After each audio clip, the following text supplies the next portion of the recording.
Yo, what's going on, guys? Matthew V. Haynes here, aka the Clock Master. I'm here with my wife, Shannon, aka Cosmic Banks. All right, we are here to discuss and finally talk about Wheel of Time finale. It was so weird how you worded that. What? Wheel of Time finale instead of the Wheel of Time finale.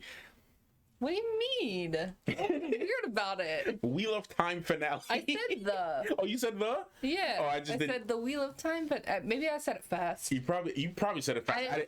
I didn't hear it. Yeah, I talk fast sometimes, but my brain said the Wheel of Time. It's all good. I didn't hear it. Okay. You know what we're talking about. Sorry, he was in this movie? Or was it a reboot? That is the reboot. Oh, okay. Yeah. I'm like... That was from like 2013.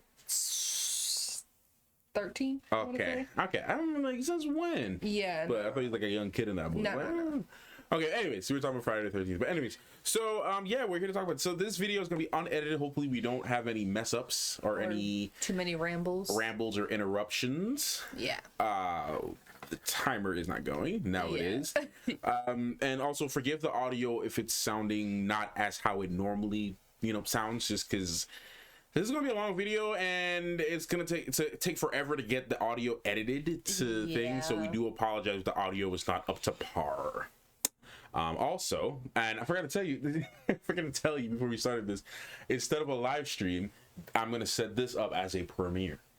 So it has like live stream vibe, live stream energy. Yeah, but it's not. But then really... it's like, oh, tricked you. It's it'll be a premiere. It'll be a premiere. Yeah. So I'll schedule it so you guys can have time to come in and and it'd be a little comments. Tricky doing a live stream right now, especially when we didn't plan for it. Yeah, and we'd have to plan with our lovely comment moderator with Kate. The lovely Kate. We would have to plan with her ahead of time. Some of y'all just be spoiling in the comments. Yeah. So.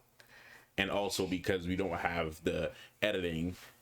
Yeah. So you're gonna have to do that too. Yeah. But yeah. So okay. So we wrote notes down. We got everything. At least I wrote notes down. I don't even know where to begin. Obviously, outside of the notes, but. Yeah. There's just a lot that happened. So I guess probably go from the beginning of the episode. So yeah, and also we asked you guys to give us to ask us some questions. Yes. For this video here, so we are going to address those questions at the end of our initial discussion, and we'll pull it up on the screen. And also throughout this recap, we have another screen, so you're gonna just see us switch over to this screen where we have the episode pulled up here. We can kind of skip through and talk about certain things as it happens, and reference points and whatnot. We won't be playing anything because it took forever for us to get the video edited. So here's the thing, y'all. Now understand. So Shannon edited that reaction initially. And she rendered it out and we got it up. I did the thumbnail because normally it can take me a couple hours to get the thumbnail done. And it could take her maybe an hour at max, or maybe two, depending on the amount of edits and whatever workarounds I have to do. And we both split the editing, so sometimes I'll edit some videos, sometimes she'll edit some other videos. But anyway, so she edited that video while I was working on the thumbnail and all the SEO stuff, right?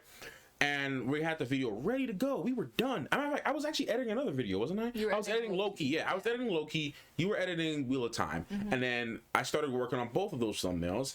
And we uploaded the thing, and it got blocked. Yeah, and I was like, oh my God. Yeah. And the thing with that, too, is I've done that reaction the exact same. I've done every other reaction to Wheel of Time on the channel, and not a single one of them had any issues. So... Which is why and I have to explain this too, because I don't like doing the watermark, y'all. I would prefer to not have the watermark on there because it's a better viewing experience for you guys. Because it's just not fun to have the watermark. It's just really not. Okay. As a viewer, I would be annoyed by a watermark too. So I get it. But that's unfortunately the things we gotta do in post-production to prevent the blocks, because YouTube's copyright system is horrid right now. There's nothing set in place to get things properly mitigated, I guess. as to what is a re-upload or what is a transformative piece of work, like reactions or reviews, or like if Dusty Wheel or somebody else, like how we would like pull up a video and like show like a 2-second clip for reference. Like that alone is risk of copyright. So we're not even gonna play the clip. They'll probably play it for us to see and hear, and then probably just show the stills, the pictures. Yeah. Because even that is risky. It's so tricky, because there's sometimes that we can go completely without a watermark. And then there's no repercussions, nothing. And then other times where it's like heavily edited, and like no clips are longer than like 6 seconds. 6 seconds. And it's just blocked immediately. Blocked, yeah. And the thing is, that video was supposed to go up since like 10-11 a.m. right? And so it got blocked, so I sent the project over to my PC from hers, and I'm like, all right, because she had to go do some other stuff. So I took it over and I re-edited certain parts that got blocked. I re-rendered that. Okay, got it uploaded again. Took about that whole process from getting it re-edited to uploaded. That took about an hour just to get it rendered and processed on YouTube, and for YouTube to do the checks to see if it was copyrighted. Boom, copyright again. I'm like, oh my God. And at this point, it was already like another hour and a half passed by, and I'm like, all right, here we go again. The video was done being edited, and it was already uploaded onto YouTube at like 9:30. 9:30 in the morning, bro. Because I had stayed up late the night before just to get my Loki edit started. Yeah. And then I had it all set up because I did our Patreon cut. Yeah. So I could get that uploaded early. Yeah, Patreon was already ready to go, by the way. Check out the Patreon, by the way, because I know this is like, I wish you guys could skip this because it's a live recap. They're like, oh, take it forever to get to this stuff. Yeah. It's a little story time, okay? Definitely check out the Patreon. They made some really cool updates, by the way. Yeah. Which I can actually just pull this up since we're here. I can show you. I know we're getting sidetracked. Yeah. But it's some really good stuff that Patreon has done, and we're still working on getting it a little fixed up and looking extra nice. So. Right. As I'm getting this pulled up, I'll just continue the story so we can move on to the Patreon thing, then move on to the actual discussion. But I put it back in to Premiere Pro to edit again. And from that point on, render again, same thing, got blocked. I'm like, all right, that's it. I'm getting actually annoyed right now. And then I did the same process again 2 more times. And then like I rendered it out 1 more time, then it passed the checks, but then we had messed up an edit in the beginning. So I was like, oh my God. So I had to go back again, re-edit it, and then 4 times? 4 times or 5 times. I'm a bit 4 or 5 times. It might as well be 5 times at that point. It was 5 because I think the 4th one you didn't upload because of the mess up. Yeah. And then that's when we had to do it again to fix the mess up. Yep. It was not a fun experience, but I'm glad we got it up. And as long as that took. Yeah. So go to the patron view. Where that at? The 3 dots.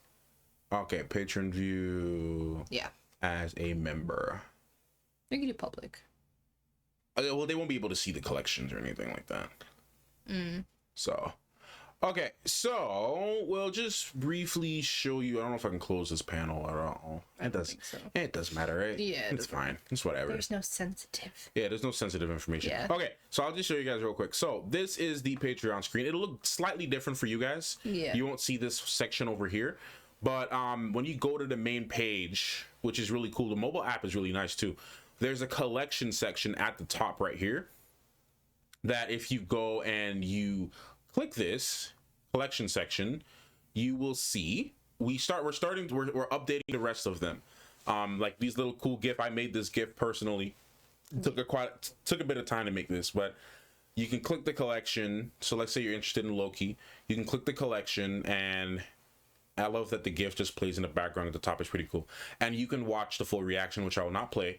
But you can go here and watch the full reaction. And then same thing for Wheel of Time. You can just go right in here to the collection section as well. Wheel of Time, it's made it easier. I'm going to be changing this picture to a nice fancy GIF like this, hopefully pretty soon. Yeah. And you can just go click that, and it'll take you to the Wheel of Time page with all of some amazing patrons. Shout out to Matthew and Avi.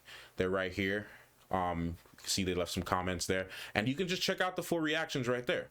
and all of the full reactions. Yes. Shout out to Rant Out More, always in the comments.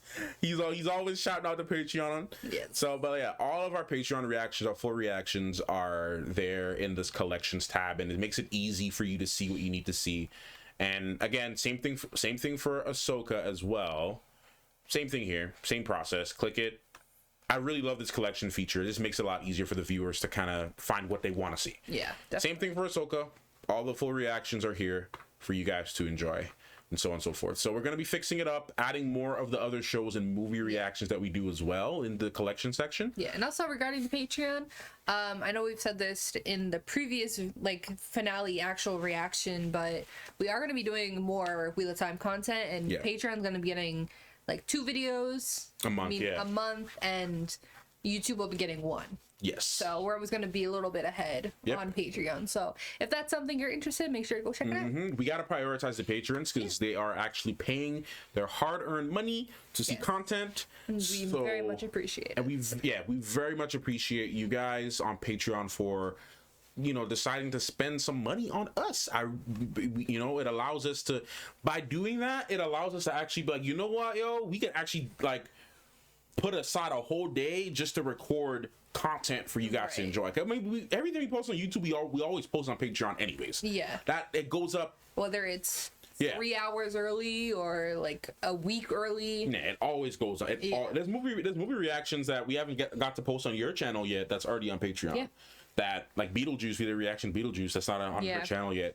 It's been up there for 2 weeks now, so yeah, it's been up there for a couple weeks now. It's not even on YouTube yet. I haven't been able to get around to actually editing it, but yeah, it's been there. So I mean, we'll wrap up the Patreon conversation. Actually, get into the video now because it's been about 10 minutes. But yeah, we are. We're gonna be doing some pretty cool topics. We have some topics in mind, and I'm thinking, And I know we had talked about it, that it would be on Fridays, like how it would be for the show, that we would upload it on YouTube.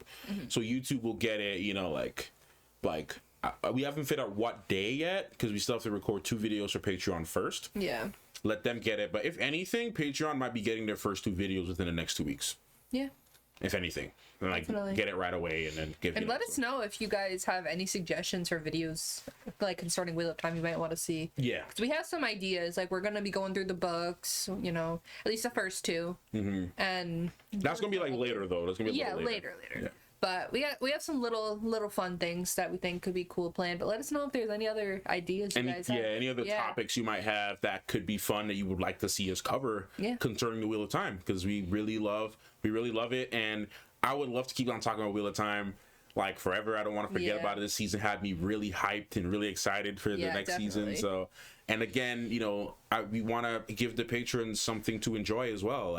We both are genuinely enjoying this. Yeah. And if we can get to enjoy it with you guys on Patreon and then on YouTube as well, even better for us, So, yeah. So I think that's it for all the pre-discussion ramble. Yes. Chatter. And this is the kind of stuff you get on Patreon too, by the way. Yeah. lots of rambles. But some more silly stuff, not as serious. So there's that. But yeah. So okay.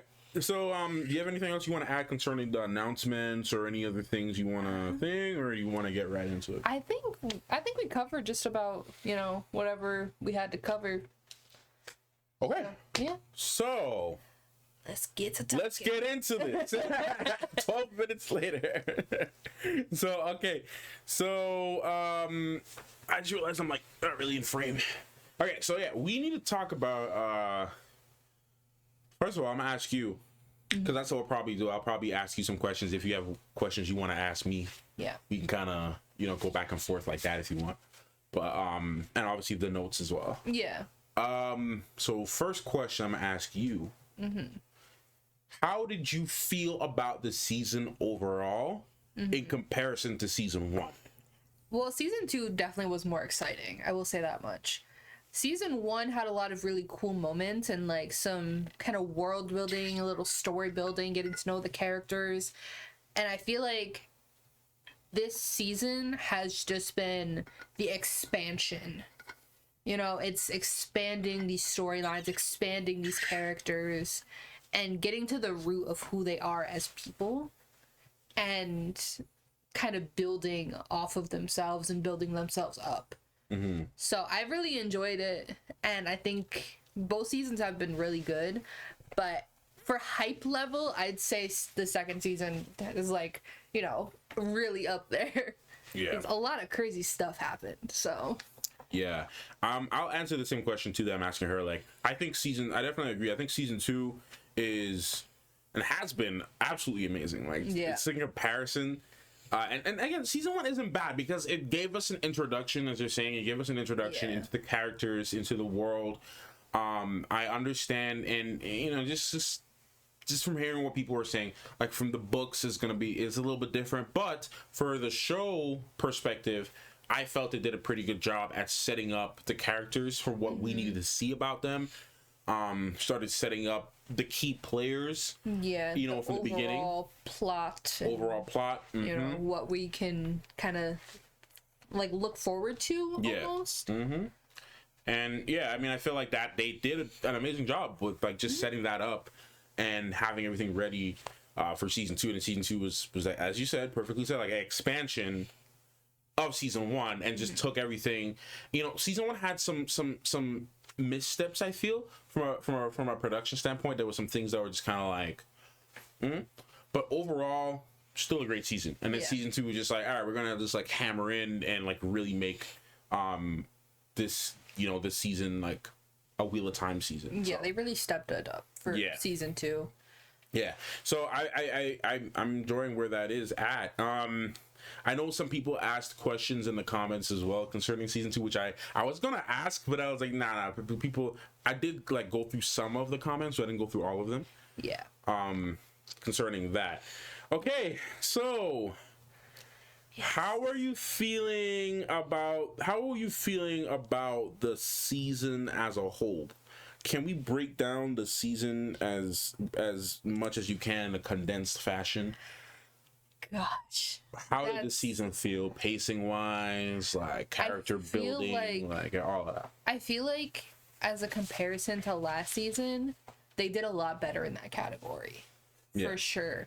I feel like the pacing was good. I never found myself in a moment where I'm like zoning out, or, you know, I felt like everything was very intentional and everything was capturing my attention. Yeah. So I feel like all of that stuff, like, you know, just everything in this season was just so intriguing. Like, all of the little details and, like, the new characters. Like, Lanfear is an amazing character. Oh, man. She's so interesting. We're going to get to Lanfear in a minute. And even, you know, as we'll talk about more later with Elaine. Sorry, I didn't mean to interrupt you there. Yeah. I was just going to say that how I just had an idea. I'm just going to play some like copyright-free like fantasy music in the background low, just to kind of fill the vibe. But yeah, continue, please. Yeah, but like even like Elaine as a character is like, you know, what is her purpose now that we're here? So it's just interesting, like seeing all the new characters and new storylines coming in and seeing how they're connecting, and it's I feel like this season has just been really great, to be honest. Yeah. Like, I don't really have too many issues with it. So you have no problems at all with any of this? Not that I can really think of. Like, I really don't. None at all. To you? No, I mean, I have a couple of things, but they're not like major, like, you know, what is your deal breakers. Honestly, minor nitpicks. But I'll get to that in a second. I just wanted to make sure that this wasn't too loud. Yeah, I think we're fine. I can just turn this down. Kind of be ambiance in the background. Yeah, probably should have thought about it beforehand, but yeah, you know that's the important thing. It's copyright free. I turned it down. I can see visually that it's not too loud. So. Yeah, we are much louder. So. Yeah. But yeah. No, like just literally just like minor stuff. It's nothing. Well, I'm curious. Okay, so I mean, like some of the issues I had was I felt like, okay, so this is not even a negative thing. I just wanted more.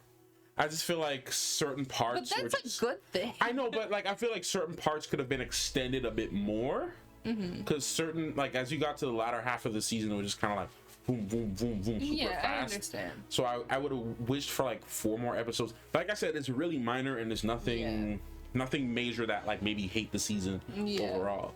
To answer the question about that I asked you about the season in general was I feel like the season again, major step up, pacing was great. And I wanted to see more of the Wolf Brothers. I know it was too much to. If I had to really nitpick, I wanted to see more of the Wolf Brothers. I wanted to see more of Elias and Perrin because I felt like we were getting more Perrin, and then it was just like, yeah, and then it go away. I get it. I feel like Hopper was supposed to die, but I feel like it shouldn't have happened so fast because we haven't had a lot of time with them. I also have something regarding that I feel like that was very intentional. Because you saw how Perrin was after that. Yeah, and I mean, I feel like that was, in these kinds of shows, someone always has to go through some trauma. Yeah. To be able to embrace who they are or their ability. So, seeing this animal that you've gotten very close with and have formed like a bond with. Like like a wolf bond. Yeah. That is like very important. And you get that ripped away from you. Yeah. But I feel, again, I just still feel like, and also y'all, I was gonna say y'all let me know the music's loud, but y'all can't let me know. So it's not a live stream. You're like, it feels like one. It feels like one because it's like, but no, y'all cannot let me know if the music is loud. I just realized that you cannot. Yeah, you might want to turn it down like a slight bit more. Just it's low here. It's just that it's really loud here. Yeah. So I'm just gonna do a little ghetto thing and just turn it down in the headphone. Yeah. But because I think it's just, because it's right next to us. Yeah. But I feel because I turned it down there, but it should visually, according to our meter, it should not be that loud. Yeah. It should not. It should be all right according to the levels. It should be. Yeah. Shouldn't be too loud. Also, this is all stuff that we usually cut out, so we're really not editing. We're not editing a single thing. Going for it, so. Yeah, we're just kind of going with the flow, man. Yeah. So. Some of these songs might end up being repeated at some point. Yeah, so just don't worry about it. Don't worry about it. Yeah, I don't even know what they sound like. I don't even know if it's good. Nope, it's some fantasy music that's copyright free that we're legally allowed to play. So. Yeah, just don't worry about it. Yeah, don't worry about it. Okay. All right, I think it's about time we get through the notes now. I think so. So we started this episode off with the 3,000 years ago, and I guess that kind of goes to one of my complaints or what I would have liked to have seen more of. I want to see more of back then. But your thoughts on the interaction between Luz and Ishamael and that whole thing? How were you, like, where your head at with that? Well, first of all, the whole thing regarding like you wanting to see more, they're gonna reveal more as it becomes relevant, because that's how it's kind of been so far. So I don't have too much of an issue with that. However, like going back to your question, it's very interesting because it's kind of showing like, oh no, they actually had like this friendship, and like Ishamael like looked very betrayed. And it was like you almost feel bad for him, but it's like, no, you're not doing stuff that you should be doing, man. It was like and I'll try to go to that spot in the episode real quick. We can just pause on it. He was just looking very betrayed. So he was looking a little bit betrayed here, but like, do you think that Luz was the bad guy here? I don't know, So everyone's the good guy in their own story, So it's hard to really say sometimes who is the good guy and who's the bad guy, especially in a show like this. Yeah, there's a lot of gray areas in this show. So, and we see the name of the Ishamael, and we saw her at the end of the at the end of the episode. We'll get to that. We'll get to that part. But so this whole interaction, do you think? Well, you already kind of answered that question. I don't know how I feel about intentions here, because you said there is a gray area, but what I want to know is what really happened before this. Yeah. What caused this interaction to happen? Right. Where they're doing, where they're doing this to him. Yeah. What caused that? Yeah. Yeah, there's a lot that we don't fully know unless it was in like the other clips. Yeah. That we haven't like watched. Yeah. Which it very well could be. They could have definitely addressed it in some of the other clips. But first of all, look at how they use the one power here. It's wild. Yeah. When you think about it, like I feel like there's like a potency level too that you really get to see how it looks. So like for instance, like when some of the Aes Sedai use it, like it don't look like this. No, it doesn't. But then also what I'm also noticing here too is like there's a whole group of male channelers. Yeah, something we don't see often, but this was something that was common back then. Right. And we also got some more guys at the top up here. Yeah. So to me, it seemed, I don't know, I could be wrong. It seemed like if there were more men channeling than women back in the day. Oh yeah, absolutely. I mean, this is a whole like thing full of men. Yeah. Unless this is just like a secret group of just, loses people. Yeah. Not sure. But yeah. I mean, even that alone shows the power of Ishamael, though. Yeah. The fact that it's taking this many people to kind of to make sure he's under control. Yeah. So this whole thing is just wild. And another thing too about this whole scene is that this is kind of like a minor thing. It kind of looks like the Jedi Council like trial area, like where putting Ahsoka on trial. Yeah. But it's weird if you look at the weaves though. It's like super light down here. I wish this thing wouldn't pull up like this. Yeah. I wish I could just highlight over it without having to. Yeah, it's annoying. But it does look like just beams of light. Yeah. And then but when you get to like closer to his hands and like hip area, it's like almost like transparent. Yeah, it's very interesting. It's like they literally like tying him down. Yeah, and they all got like sling rings.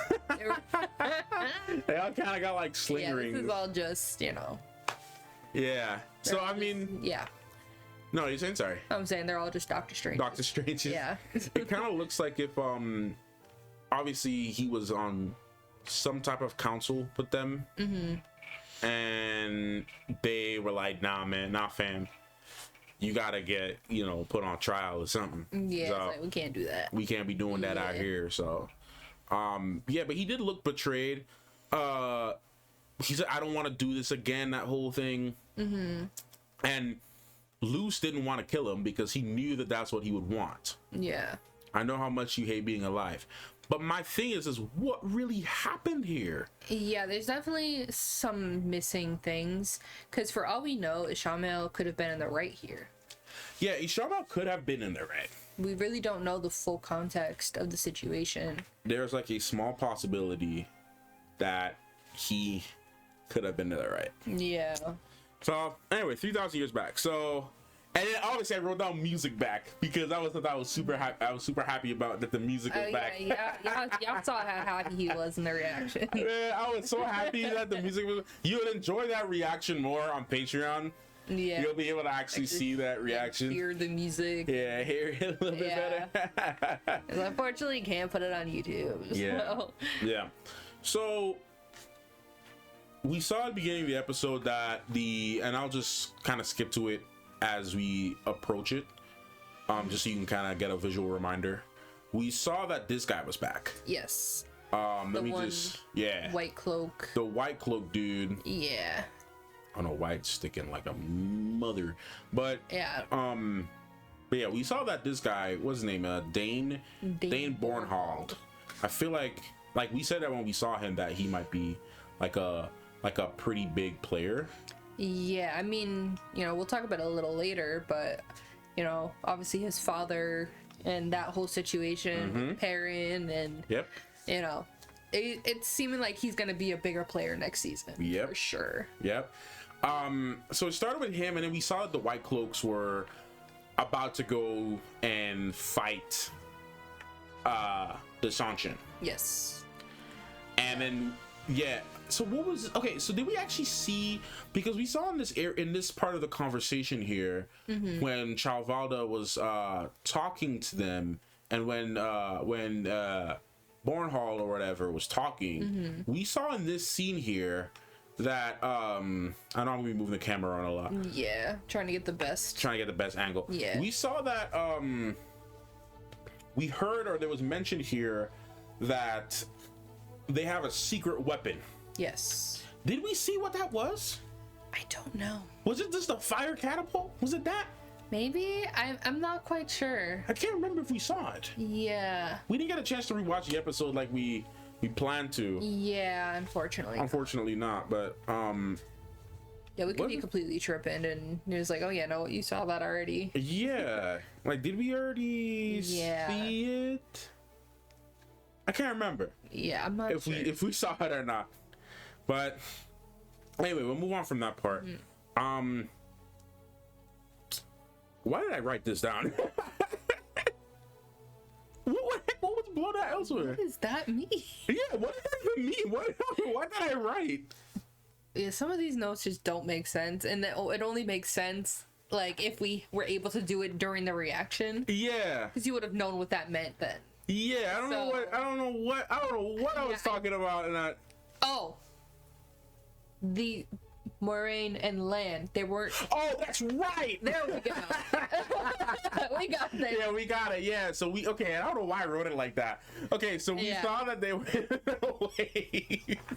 We saw that they were in the ways. Yes. And with Lanfear, and they got blown out elsewhere. Yeah, that's what outside of Fall. Outside of Fall, yes. And we didn't know what her intentions were. So and I've seen somebody comment this on the reaction when we said that, like, yo, what is her intentions? Like, what is she trying to do? And then someone was like, isn't it obvious? Like, she loves Rand. Yes, I know. Like, we know that. But what is her actual goal beyond her loving Rand? There has to be some other bigger. Is she trying to, I don't know, try to marry Rand and, you know, have little Forsaken babies? Like, what is Forsaken babies? I don't know what the goal is here. Yeah, I didn't know if the goal was like, okay, we're gonna just, you know, I'm gonna like I want to, like, it could just be that simple, that she just wants to have a life with Rand or Luce or the Dragon Reborn, and she just wants to do whatever she has to do to get there. Yeah. It could literally just be that simple. Yeah. You know, her goal could literally just be that simple. Yeah. But, you know, I mean, obviously we know that. We don't know if there's anything beyond that, or if that is just her sole goal. Right. You know? And we saw that they got blown out here. Yeah. In this area, right outside. Why? And we found out why after. So we were like, okay, where the heck did she put them? And then obviously we'll talk about that later as we got to that. So I wrote it down, but we found out why. Shortly after that scene, I did write this down. I do want us to talk about this too. Let me actually just skip to that scene so we can have a backdrop of it. But I wrote down because we could just briefly touch this. I knew at this moment. It was at this moment. Gotta keep moving this thing. It was at this moment. You see, we didn't set up any of this. We're just going with the flow. It was at this moment I knew that it was gonna be it for Hopper. Yeah. Whenever they say, it's a key rule. Whenever someone says, I'll be back, or stay here, or come back for you, or don't follow me. Yeah. They're not making it up. No. That's just. Unfortunately not. But, you know, one can still hope. Yeah. But, yeah. But, I mean, obviously this was like a pivotal moment for Perrin, but we'll get more on that in a second. But I wrote down that in this scene here with Lanfear and Ishamael, this was something I noticed here. If I can get it paused on the right spot, just to kind of make my point. Actually, no, I think it was a scene after. So, okay, well, you know what? These two scenes are good. We can use these two scenes to make my point. I wrote down Ishamael's humanity. I feel like we started to see more of like a human side to him than this big, like, you know, superficial force. So, like, what was your thoughts about all of this whole sequence here? I feel like he's always kind of had that humanity to him, but he's just been kind of, you know, hardened right now because of, you know, what was happening. Yeah. And he didn't want to get, you know, for lack of a better word, burned again. So I think he's a July baby. But I mean, I feel like he's been, like, throughout the season, he was slowly letting his guard down, especially around Lanfear.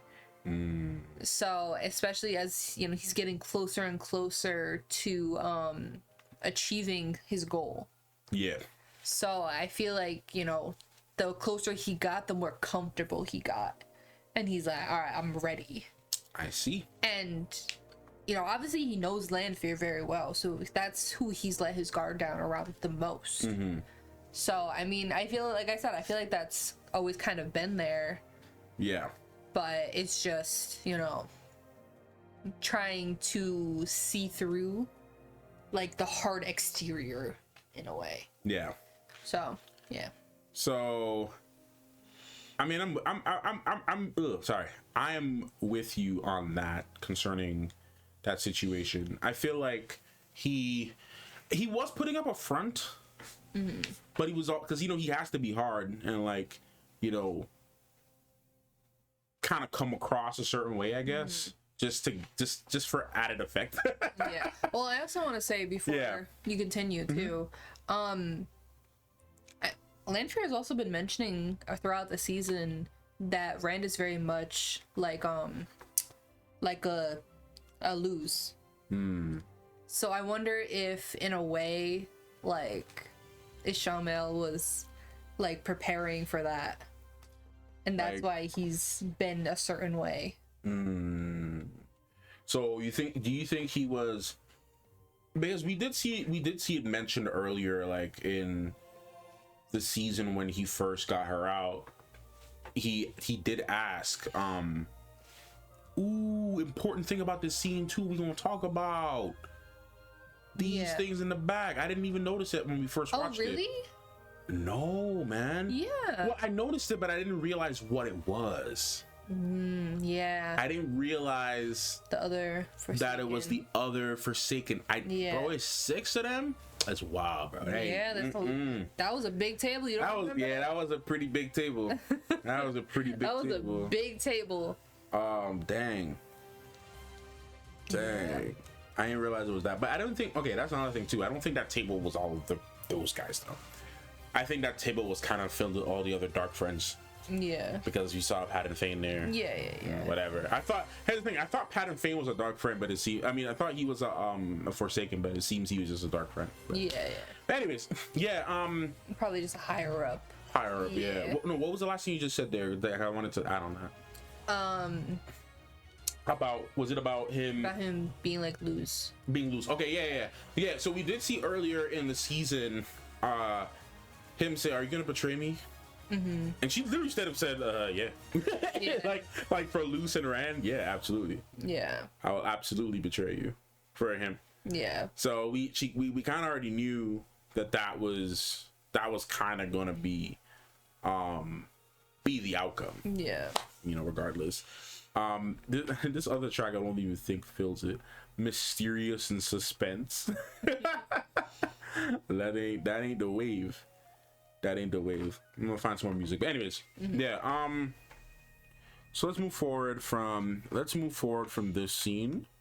I know I'm trying to do a lot of live stream, but if I was live streaming, this is what it would be. Yeah. Let's move forward from this scene here to a big part, bro. Big part.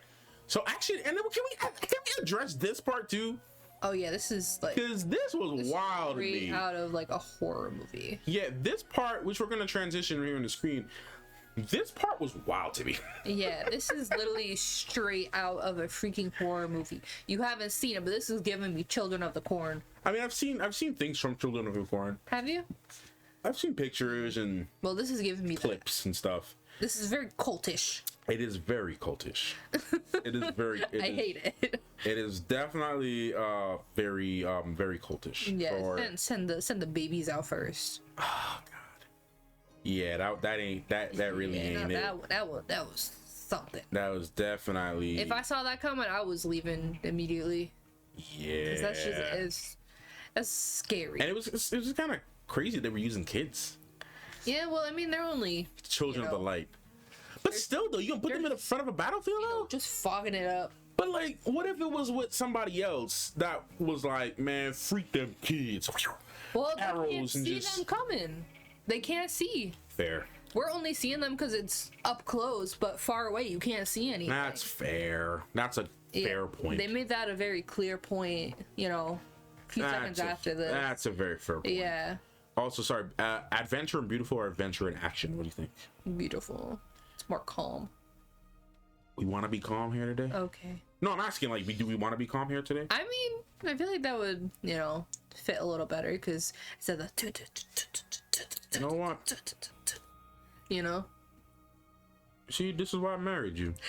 You have good idea. What would I do, y'all? I would have put an adventure thing. It wouldn't even fit the vibe. So see, this. Make sure you do ones that don't have lyrics in it. If it had lyrics, it would usually have a mic symbol on it. I don't know how this works. Yeah, no. Usually on this site, if there is lyrics, there will be a mic symbol on it. I usually just put it on, like, instrumental just to sort it out. Yeah, no, there is no lyrics. Fine. That's fine. We'll just make sure.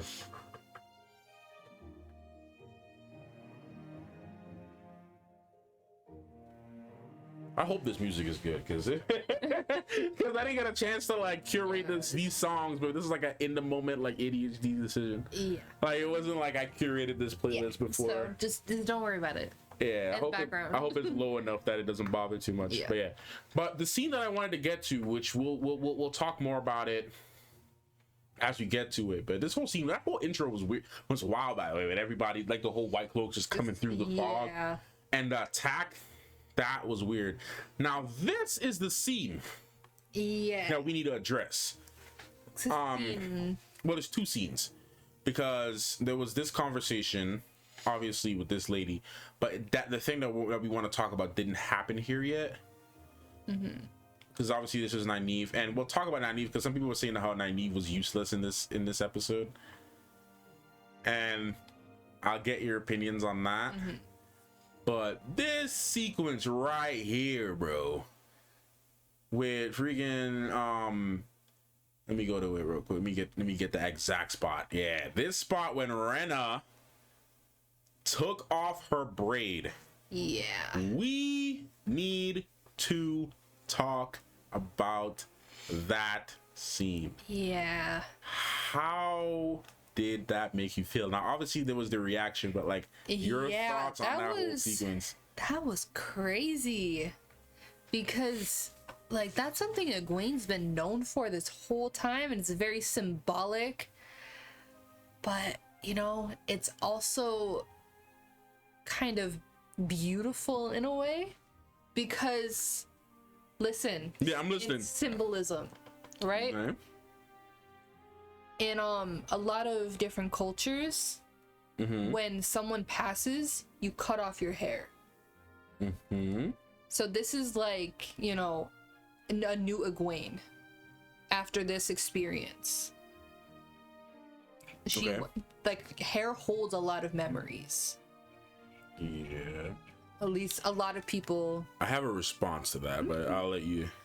I'm just saying, like, obviously I didn't want that to happen. Yeah. Right? But I'm trying to see it as like a, in a new light, I guess. Because obviously it's very traumatic. It's, something that she's held very dear to her. But even at the end of this episode, she was very different than the person she was when she went in. Okay, so I mean, I'll give my response to that. So I see what you mean, but I will slightly disagree on the positive outlook of it for the context of the story application, because we've seen that the longer hair, that shorter hair in the Shanshan's culture is a sign of like respect, like, you know, you've elevated in some regard, like in a high standing, right? Like seems to be like a ranking thing. Obviously Rena knew this, right? But Rena also knows, or, you know, would constantly see that Egwene would braid her hair. Now the thing about the braid that we've known, and this is since we're talking about culture, because you said some cultures people cut the hair, but for the Two Rivers culture, it is important, like when somebody becomes a woman, that they braid their hair. Right. So this was dehumanizing on another level, because symbolically to Egwene, cutting that braid was like stripping her of her womanhood. No, okay. You know what I mean? let me clarify what I was saying. I'm not saying it in terms of like Two Rivers culture, right? I'm saying it as like an outside kind of thing. Is like, you know, she's like, obviously in Two Rivers, you know, that whole thing, like, that's obviously very traumatic, that's dehumanizing.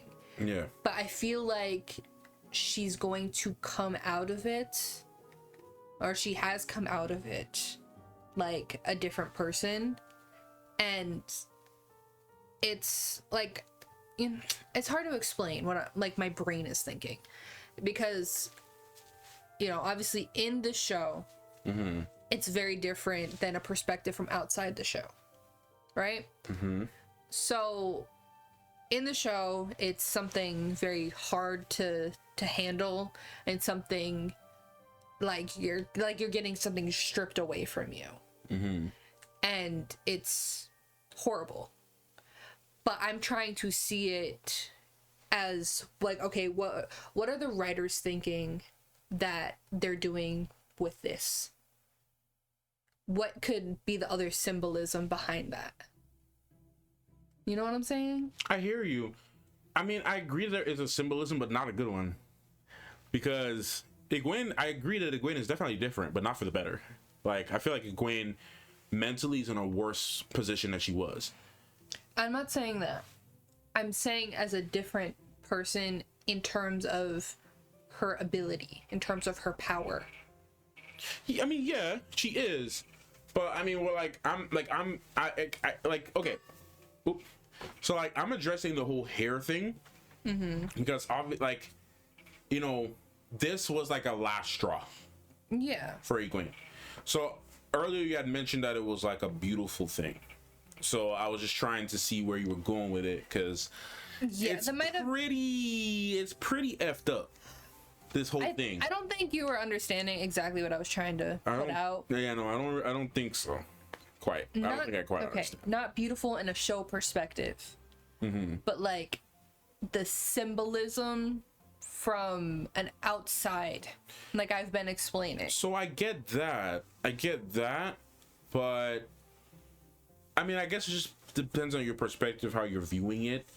I'm just viewing this like if I were in Egwene's shoes, and for like the context of what we've known about what the hair means to someone from the Two Rivers as a woman. This is effed up. Yeah, I'm with you, but So, I'm just saying from an outside, from a writer perspective, from you know, a visual kind of spiritual perspective, from the outside world. I mean, but we might just have to agree to disagree on that, because fine. I feel like the writer, from a writing perspective, they're not going to think about the outside perspective. The writing perspective is to showcase. However, they have done a lot of that. That's fine, but I feel like this scene specifically, they're writing it in a way to show how horrible that action is, because Rena is doing something. Well, look, that she knows Egwene carries dear to her, and Rena is trying to strip her down of anything, of whatever humanity she has left. Rena is trying to strip her down from viewing herself as a person with any free will. Well, look, I'm gonna skip to the end of the episode, because after all of this, and after she, deals with Rena and, all of that, she has a completely different stance about her. When she was going face to face with Ishamael. Yeah, I mean, okay, I agree with you on that, but I don't really think it's either you're not communicating your point clearly, or or it's just going over my head. It's fine. It doesn't, is what I want to understand what you mean. That's gonna be a whole other thing. It's just gonna be us going back and forth just to find the same answer that we've been going with. I want to understand what you mean, because I don't want to just dismiss what you're saying as incorrect or not applicable, because you could be onto something. Obviously y'all can't let us know in real time, but let us know in the comments if you understand what she's trying to say. Like I said, it's possible that this could just be going over my head. I genuinely want to understand what you're saying. I don't want to just brush it off as though like it's nonsense or anything like that. I don't want to do that. I'm personally failing to connect what you're trying to say in how it relates to what's going on with Egwene at the moment. Okay, so correct me if I'm wrong. Are you saying that from your perspective, you're viewing the sequence as, okay, this, you know what, this sucks for Egwene, but for me it's okay, girl, this represents something new for you? Is that how you're saying? Is that what you mean? Yeah. Okay, I mean that's fine. Like, I guess. Yeah, I hear what you mean. I've been saying this the whole time. This is a very traumatic experience. This is not something that is good. But I've been saying since she's been in here that she is going to come out a different person. She's going to come out more powerful, more, in touch with the one power. Mm-hmm. It's going to be a different Egwene. And I feel like this is the final straw that solidifies that. I agree with you on that. I agree with you on that. And that's why I was saying the cutting of the hair is almost I think beautiful in that sense. Okay, I think I understand more what you mean now. I think I understand more what you mean, because she's emerging from this a different person. Yeah. Because of her trials. Yes. So I agree, but I don't. And the only reason I don't agree is because I don't think Egwene is in a better place. I didn't say better. Okay, so mentally okay, so you're just saying she's just coming out a different person? Yeah, mentally she's like messed up. She went through hell. Yeah. I'm not denying that at all. Okay. But I'm saying she's coming out a different person. And if I did say better, I didn't necessarily mean like in a mental way, but more better in being more powerful or being more in touch with that power. Okay, so you're talking about, sorry, I didn't mean to cut you. Are you, just to confirm, you're talking about her powers? Yes. Okay. Yeah. Okay. Yeah. And her, at least the confidence with her powers and that she is powerful. Okay, that I agree with. Yeah. I definitely agree with that, for sure. Yeah. That was more so what I was saying, and I might have gotten like a little confused. Okay, well, I mean that's kind of that's why I wanted you to explain yourself, so I could try to understand what you mean, because I didn't want to just brush it off and just move on, things. Like, she went through a very traumatic thing that in itself is horrible. Yeah. But okay, just so I'm not repeating myself, you get yeah. I think I understand more so what you're talking about. Yeah. Okay, so we can move on from that real quick. Let me see real quick. Okay, so yeah. But yeah, that whole sequence is just kind of crazy. It really solidified, a lot of things for Egwene. Egwene was like, man, I'm about to kill this. She about to be gone. Yeah, and I feel like her, and we'll touch more on that later, but her actually doing it was, solidifying, all of that stuff too. Yeah, first of all, this shot, I wish I could play it without the copyright. Yeah. I'll just pause it here. So the next thing we are going to touch base on is real quick. I wrote down was Matt and the Blade. Yeah. We're gonna talk about Matt more towards the end. I'm actually very proud of him. I am too. I'm very proud of him. He used his head. Yes. He was like, all right, look, I went through this once before and it was awful. Yeah. I don't want to be in that place again. Yeah. How can I use this to my advantage now?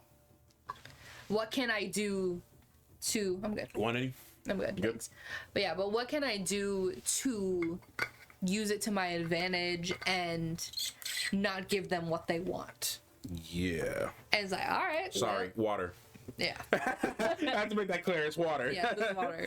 Yeah. It's like, all right, well, I'm going to make it a spear. Yeah. What now? You know, you wanted me to touch it. You wanted me to be this thing, and I'm not going to fall for it.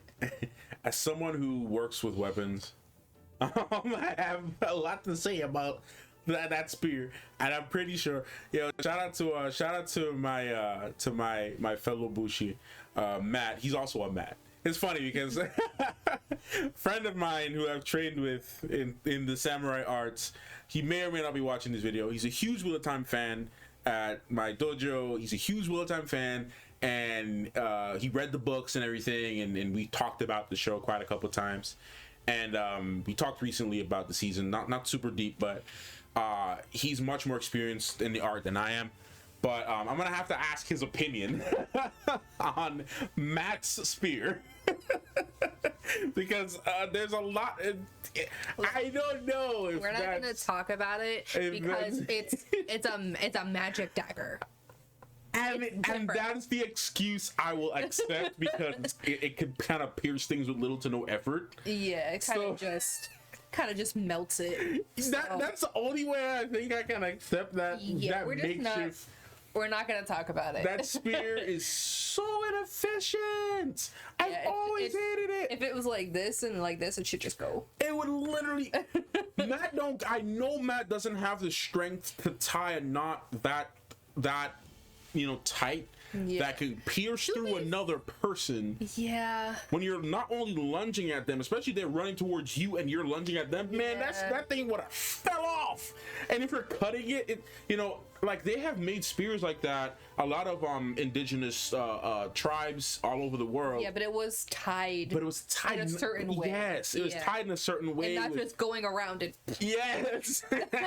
It was tied in a certain pattern to allow it to be stable. With stuff that is stronger too. I'm not sure exactly what it is. And if people use like twine and different types of rope. Yeah. And all kinds of stuff, and they would do some cloth. Right? They would use a specific cross pattern that they would kind of go in between, and that would allow for stability. So that way, if it pushes through, it would tighten. Through. Yeah, it would actually tighten up more instead of it going through. So the more you actually put pressure on it, the more it'll actually more stable it'll be. So it is functional to make a spear like that. It can be done. It's just the way he did it. The way he did it was, man, that thing about to fly through. Yeah, but it's a magical dagger. Yes. So we're not gonna talk about it any further. We're just going to accept it. We're just gonna accept it. Because if I did, Matt, if you're watching, my friend Matt, if you're watching this video, and you're at this point, hit me up. Let me know. I'll hit you up anyway, but let me know what you think about that spear. So anyways, but yeah, this whole sequence, I am proud of him though. But like, continue your thoughts on this whole thing with Matt. No, he really used his head with this, and he's kind of been learning from his past mistakes and is actually becoming smarter for it. He's, I feel like he's growing as a person. He's definitely growing. Yeah. I'm very proud of him. I'm very proud. I'm very happy for him. Yeah. I feel like, everything's kind of coming together for him now. So. It was kind of like watching somebody who may have been a drug addict. I mean, or an alcoholic. Essentially, the effect that the dagger gave him was kind of like that. Yeah. He was having like withdrawals, essentially. Yeah, exactly. So. And it was like someone who, I don't know, someone who's been sober for I don't know, 7 years from alcohol, you put a bottle of alcohol in front of them, and depending on where they're at in their journey, it could tempt them, it could not. Yeah. You know, I've never had that experience, but like, you know, just from seeing other people talk and share their stories, some people, depending on where they're at in their journey, they could be around alcohol and they could be around friends and drink and they'll be fine. Yeah. But some people can't. Like, they literally cannot see a bottle of wine, or it'll mess them up really badly. So it just kind of depends on the person.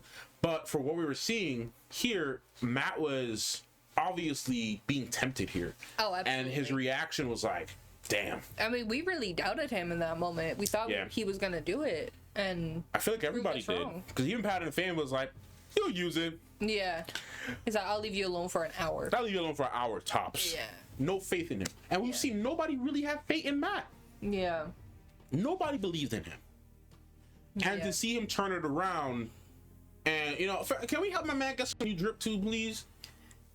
Hey, Brendan. He would look great in all black. I mean, maybe. Hey, look, Matt would look great. Matt's always looked great in all black, by the way. You know, I got some reds here, but Matt's always looked great in black. You know, that all black is my thing. I'm literally wearing all black right now, minus my shirt. But, you know, Matt's... The base shirt is black. The base shirt is black. My jacket black. This black. My nails black. My skin black. I was waiting for that. My skin is dark brown. If you want to be more specific... I was waiting for that. My bandana black. You know what I'm saying? So Matt's look good in black. I'm just saying. So we need to get my man a nice all black coat, black shirt, get him some clean boots. Yeah, well, to be fair, he hasn't been worrying about that just yet. But, no, I know. But next season we got to clean my man's up. Now that he know what he is, we might see my man stepping out. We gotta clean my man. We gotta clean my man's up next season, man. Give him some nice threads. Got drip for sale. Got drip for sale, you know what I'm saying? You gotta be selling drip out the wazoo. Man, gotta be out here selling drip, you know what I'm saying? You gotta give him some new Balenci boots. Gotta give him something like... Gotta hook my mans up. Anyways, moving forward. Let's move forward. Silly nonsense. Let's move on to another I think this was an intense moment here with Nynaeve and Nynaeve. I was actually low-key kind of concerned, but I also wasn't though. Yeah. So before I share my thoughts, what are your expanded thoughts on this? Yeah, I was a little worried there. I'm like, is she liking this a little too much? Yeah. Like, it made me very concerned, because I've always felt like Nynaeve was a good person at heart, but seeing this side of her is a little scary. It's like, is there something, underneath? Or is it just, the trauma from the gates, like, creeping up? Nynaeve is a lot to unpack. She is. She really is. And I feel like I want to address this now. Yeah. While we're on the subject of Nynaeve before I share my thought. And feel free to share yours first if you need. I've been seeing this comment a lot on the reaction and just briefly on Twitter, because I try to stay clear of Wheel of Time Twitter for certain things, because spoilers. But people saying that Nynaeve was useless at the end. She didn't have her glow up moment. She didn't have any big moments. What is your response to that? Because I personally don't agree, but I'll share more of my thoughts after. But what are your thoughts on that? So I understand why people were saying that. Yeah. Because everyone at the end kind of like played a bigger part. But I feel like Nynaeve over the past 2 seasons has grown the most. Yeah. So I feel like it was okay for her to kind of take a back seat in a sense, because a lot of the last scene was, from the channeler perspective. Yeah. Most of that was coming from Egwene. That was like kind of Egwene's moment. Yeah. So I feel like it was okay for her to kind of take a back seat, and like I feel like more so the first half of the season is when she was really going through a lot. Yeah. Especially, I think it was episode 3. Yeah, the first 3 episodes were kind of like Nynaeve heavy. Yeah. Yeah. So I feel like she grew this season, and you know, in the sense of her not doing anything at the end. I mean, she really did. She brought Elaine up to stop Rand from dying. Yeah, I mean, some people say it like kind of took her forever to get that arrow out, though. It kind of did. But to be fair, she's always struggled with channeling. Yeah. So that's what she was trying to do that whole time, until Elaine was just, you know, you're a wisdom, use your wisdom abilities. Yeah. And that's when, you know, she just pushed it through to hold it, and then it's like, all right, that's a panicky situation. That's a very hard situation to be in. Yeah. So but I really don't feel like, you know, she had no, you know, anything. Yeah. You know, like I said, she brought Elaine up to, you know, heal Rand. And that was, like, obviously super important. You can't just have the dragon die. Yeah. Like, we're screwed if that happens. Yeah, you guys gotta kill the dragon. Well, reset. Yeah, like, what are you gonna do? It's right. like, all right, I'll see you in the next life. Like, right, see you in the next life. Bye, guys. Like, that's super important. So, yeah. And obviously we see that, you know, Elaine has all that. So Nynaeve played a very important role in that last sequence. Yeah. Even though it might not have seemed as such. But every other time that we've had a big battle like this, she's been at the forefront. Yeah. Last season, you know, literally, like, gave her life. Yeah. So I feel like it was completely fine for her to kind of, you know, take a back seat in the last thing. So, yeah. Yeah. I mean, you kind of summed up most of what I was going to say. I mean, just to add a little bit to that, if, like, you know, going back to what you said about this season kind of being like an expansion for, you know, the last, Nynaeve had plenty of moments overall, as you said. You know, she was the main reason why we were able to progress the story with Logain. If it wasn't for Nynaeve, Logain would not have been, at least, okay, we're not talking about books, we're talking about the show, but like, if it wasn't for Nynaeve in season 1, they would not have been able to get Logain imprisoned and get him to a point that they could take him for, you know, his sentencing or whatever. Yeah. If it wasn't for Nynaeve, that was a big moment. The whole course of the show would have been drastically different if Logain made it out of there. Definitely. And Lan was dead, and, you know, the other sisters injured, probably gonna die too. Yeah. Probably bleed to death. You know, and then if Logain and his army didn't kill them, the White Cloaks would have at some point. Yeah. So it would have changed the outcome. So Nynaeve was super important, and obviously I mean, they got to give her some type of nerf. I don't like, because she's just, at least from what we've seen in the show, she's just this wellspring of this immense power that they got to nerf her a little bit or give her a back seat a little bit. I also wanted to say that after she came out of the gates, I feel like she was almost scared to use it. Yeah. Because, you know, if that's what it took to become, or be able to become an Aes Sedai, is that something she really wanted? Yeah. To have, you know, this traumatic experience, have your child ripped away from you.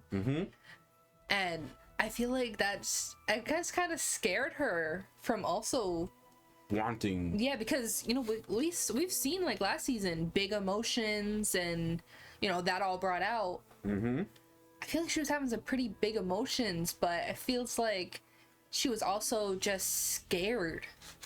Her not having confidence and comfort in her ability to channel is one of her biggest weaknesses. Yeah, absolutely. Because she is afraid. Yes, she's afraid. She's very afraid. Yeah. She doesn't know how, you know, she's afraid. She feels like, you know, I also feel like she fully hasn't accepted what she is. Yeah. Because she's always grown up having this hatred for Aes Sedai in general. And, you know, because of how they treated, you know, her, the person who raised her, the wisdom who raised her. And, like, from what we saw in season 1, and she, you know, mentioned that, you know, because even when she met Leandra back in season 1, it was just like, you know, she, or not even Leandra, Moiraine, she just had this, like, she showed her some respect when she came to the inn at first, but after that she was just like, you know, ready to snap, ready to fight on sight if Moiraine said the wrong thing. And so she already had this preconceived notion about women who can channel, and Aes Sedai in general. I think everybody did. Yeah. And, you know, so I feel like a part of her is just is rejecting this power.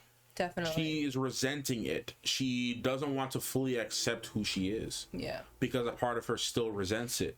A part of her still resents having to rely on it.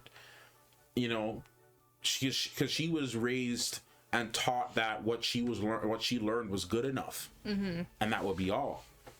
So, and then just to bring it back to this scene, I mean, it was definitely, you know, I feel like she also reached a breaking point. Like, man, you know, I'm done with y'all. Y'all kidnapped my friend. She's like my sister. Yeah. She's like my little sister. Yeah. Like, and you guys were like attacking us, and you took her away from me, and you know, it's always been her job to protect her. To protect Egwene. So. And she's like, man, bump y'all. But it did kind of feel, I will say, it did kind of feel like a waste of time. I did want, personally, I did want them to succeed in saving Egwene. I feel like this whole side mission was a waste of time. Well, to be fair, at this moment, they didn't know the White Cloaks were attacking. No, I know, but I'm saying the way how it was written, though, I feel like it was just a waste of time.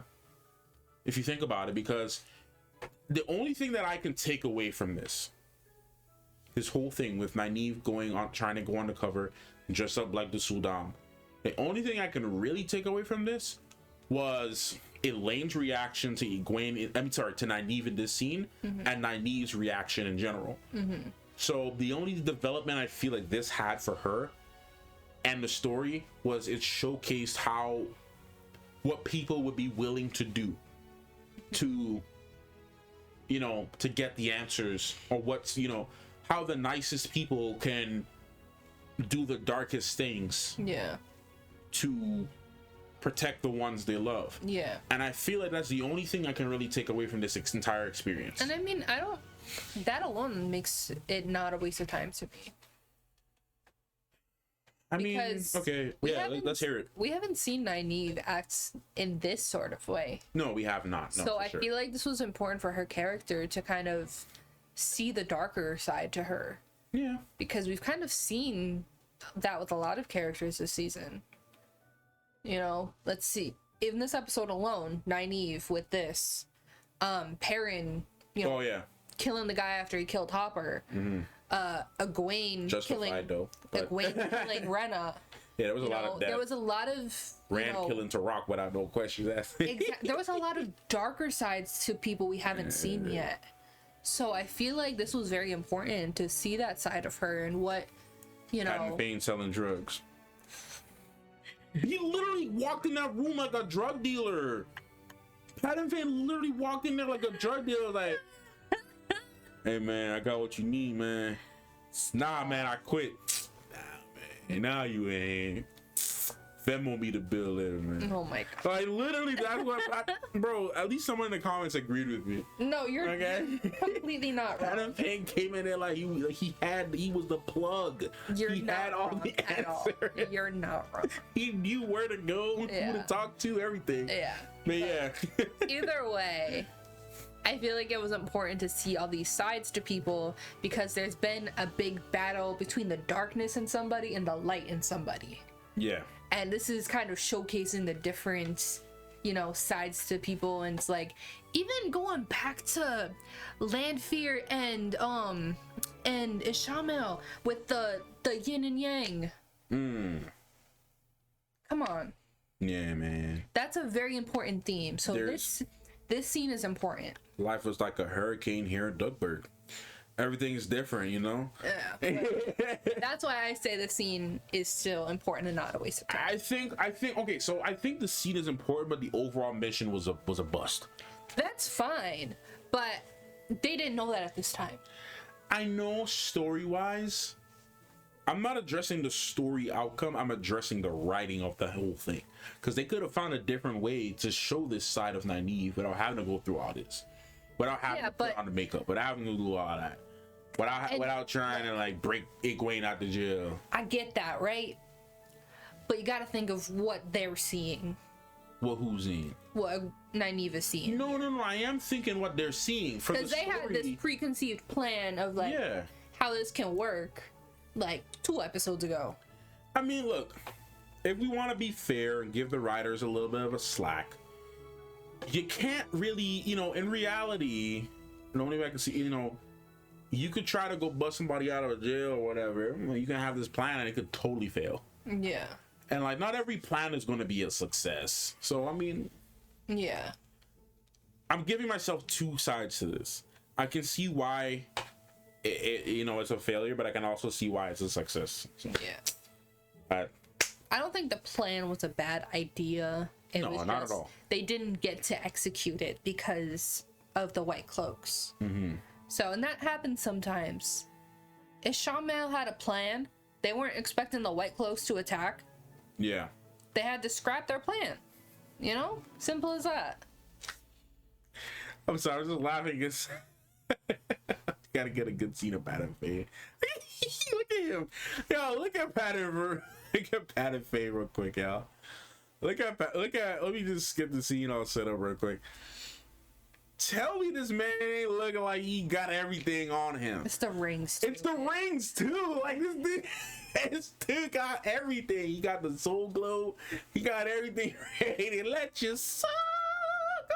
He got everything, man. He ready to go. Like, dude really looked like, what he looked like, man? I know I keep saying, again, this is not a roast on the actor, by the way. It's just his character. Yeah. Not so much the actor. So like, this is no disrespect to the actor's physical appearance, how he looks like outside of this, or just addressing his in-show look and his character. Yes. And how he behaves. Pat and Faye be acting like the dude, like his name is Earl. Like somebody just know, like he look like his name is Earl, and everybody either calls him Uncle Earl or Crazy Earl. Yeah. Like one of the two, like depending on what side of the spectrum you fall in your relationship with him, you call him Crazy Earl or Uncle Earl. Yeah. Yep. For sure. Like Earl got everything ready no matter what. Yeah, he got like the trench coat, like you just, open it like, all right. Yep, he got everything. He like your dad belt guy, man. Belt man. He's a belt man. Nah, for real, that man had everything. The man he had a belt. He had hats. He had shirts. He had belt buckles. Her dad had a belt man, y'all. He had bandanas. I haven't heard about him in a while. So he had a guy he bought belts with. Like, how specific is that? Yeah. Like, you just got a guy you buy belts from. Yeah, and that's the thing. He was never in the same location. What a fame! Like. I haven't seen him since I was like young, right? But like sometimes he would be at fairs. He was at fairs too? Yeah, he was at fairs. Sometimes he was on the side of the road. Like he's the guy. You know who he is? You know what Pat Fan is and that belt man is? Yeah. If y'all in the New York area, could be New York. If you go to New York Comic-Con, he them dudes that be selling the Comic-Con tickets outside yeah. He be selling the $300 Comic-Con tickets. Selling the Comic-Con merch. Yeah, selling the Comic. Yeah, but somehow he got the merch. I don't know how he got it. But it's a slight mess up on the print. Yeah, it's a slight mess up on the print. Yeah, it'll be the same design, but it'll say 2027. Yeah. Instead of it like being like New York Comic Con, and the G is gonna be a G, but the G looks like a C, but you're not gonna know it's a G until you look at it clearly. Yep. And it's just like, bro, Pat and Fan is that guy. Like if you live in New York, if you live or in any area like metropolitan area, like any area like that, man, or just your local hood. Everybody got an Earl. Everybody got a crazy Earl. Everybody got a crazy Pat and Faye. Because Pat and Faye, that's what he was doing. Yeah. He had a whole bunch of stuff. Man was selling rings. He was selling things. Him and Matt was doing sus dealings in the beginning. Yeah. Man stole a ring. Was like, man, I got you. That's how he began half of his stuff. Yeah. People be stealing stuff and selling it to Pat and Faye, and he upcharging. He be upcharging. He would just take it and pay $10 for it. Yeah. Pat sell it to you for like $200. He was probably a belt man too. Pat and Faye was a belt man. I know he got some belts in that trench coat. I know he just pulled it open. He got like 4 or 5 belts. right? You get your Dragon Reborn belts. I'm telling you right now. I'm gonna have to ask my mom about the belt man. I'm gonna have to ask her later. Pattern Fane got belts in that coat, bro. He got belts. He got self-defense. He got everything. He got rings. He got you know, like he's like, man, look, real Cartiers, and it's not real it'll say it like it'll look like real Cartier diamonds, but when you put some lights on it, the thing's gonna be rainbow colored. That thing is gonna I think it's gonna, and we're not even talking about like some nice moissanite too, because moissanite's good. Okay, it's a good rock. Yes, it's a good rock. It's a very durable rock. Yes. When we talking about fake Cartier, we're talking about like you know, you wash your hand and it turned green. Yeah, that's the kind of stuff Pattern Fade be selling. Yeah. Anyways, let's move on. Let's move on for Pattern Fade. Oh man. Gosh. Oh Lord. Oh my gosh. What are you making? Tell me. Tell me he's not up to something, bro. Yeah. He most definitely is. Yo, you tell me. You cannot tell me. I know I'm going on about it for a little bit too long, but it's hilarious to me. I crack myself up in the most stupidest ways. Like, look at this guy. I've seen this guy before in my life. I've known this guy, and he be going to church too, bro. Uncle Earl be going to church. Earl go to church. Yeah, I mean he's going to church. Bro. He will be the first. He'll be the usher, bro. Like, you know, he is going to church. Pattern Fane going to church. Pattern Fane is going to church. Church of the Dark. Church, I had a dark church. But I'm telling you, y'all, I've been to a church before where I've seen this guy, man. Remember that church I told you that was in the house? That was like a house. Yeah, that church had guys like this rolling up. And bro, I ain't gonna lie to you though. Some of those like local drug dealers that used to go to the church, man, they'll be the first ones in line to volunteer. Cause we used to do like I used to do a lot of community services at church, and we would go feed food to the homeless, and we would like, you know, do the whole thing and like go to shelters and all that. And man, these dudes be the first ones in line to hop up and help. They'll come up and be like, man, can I help out? Can I help out? And like, yeah, man, they'll be high energy too, man. And they would like just I don't know if they were like up there, but they would just help everybody out, and they would just be on there and helping everybody out, do everything. So man, like these guys, I've seen these guys at the church, man. They be on the church, and then 2 days later, man, selling belts, ready to go. All right, let's actually move on now. Yeah. No more Pattern Fane. No more Pattern Fane. It stopped at the right frame. I just had to address it. All right, so let's move on. So I did write this down. We're gonna talk about it real quick. Between Lan and Moiraine. Yes. And I noticed something too, though. I could be tripping, but didn't they like de-age her a little bit, or like took out some of her grays when she got her power back? I feel like they did. It's possible, you know. I was too hyped. We'll have to look at that later. Yeah, I feel like they did. They might have. I'm not 100% sure about that. I wrote this down just because I wanted to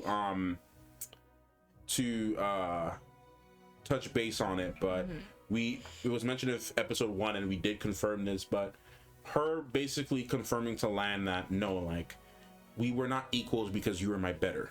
Yeah. Your thoughts, this whole sequence, and then our cat's yelling. Well, oh god. She wants to come in. She wants to come in. But yeah, that whole sequence, like, what did you think about it? And you can also talk about them relinking the bond as well. Yeah, no, I mean, this was a very intense scene. Yeah.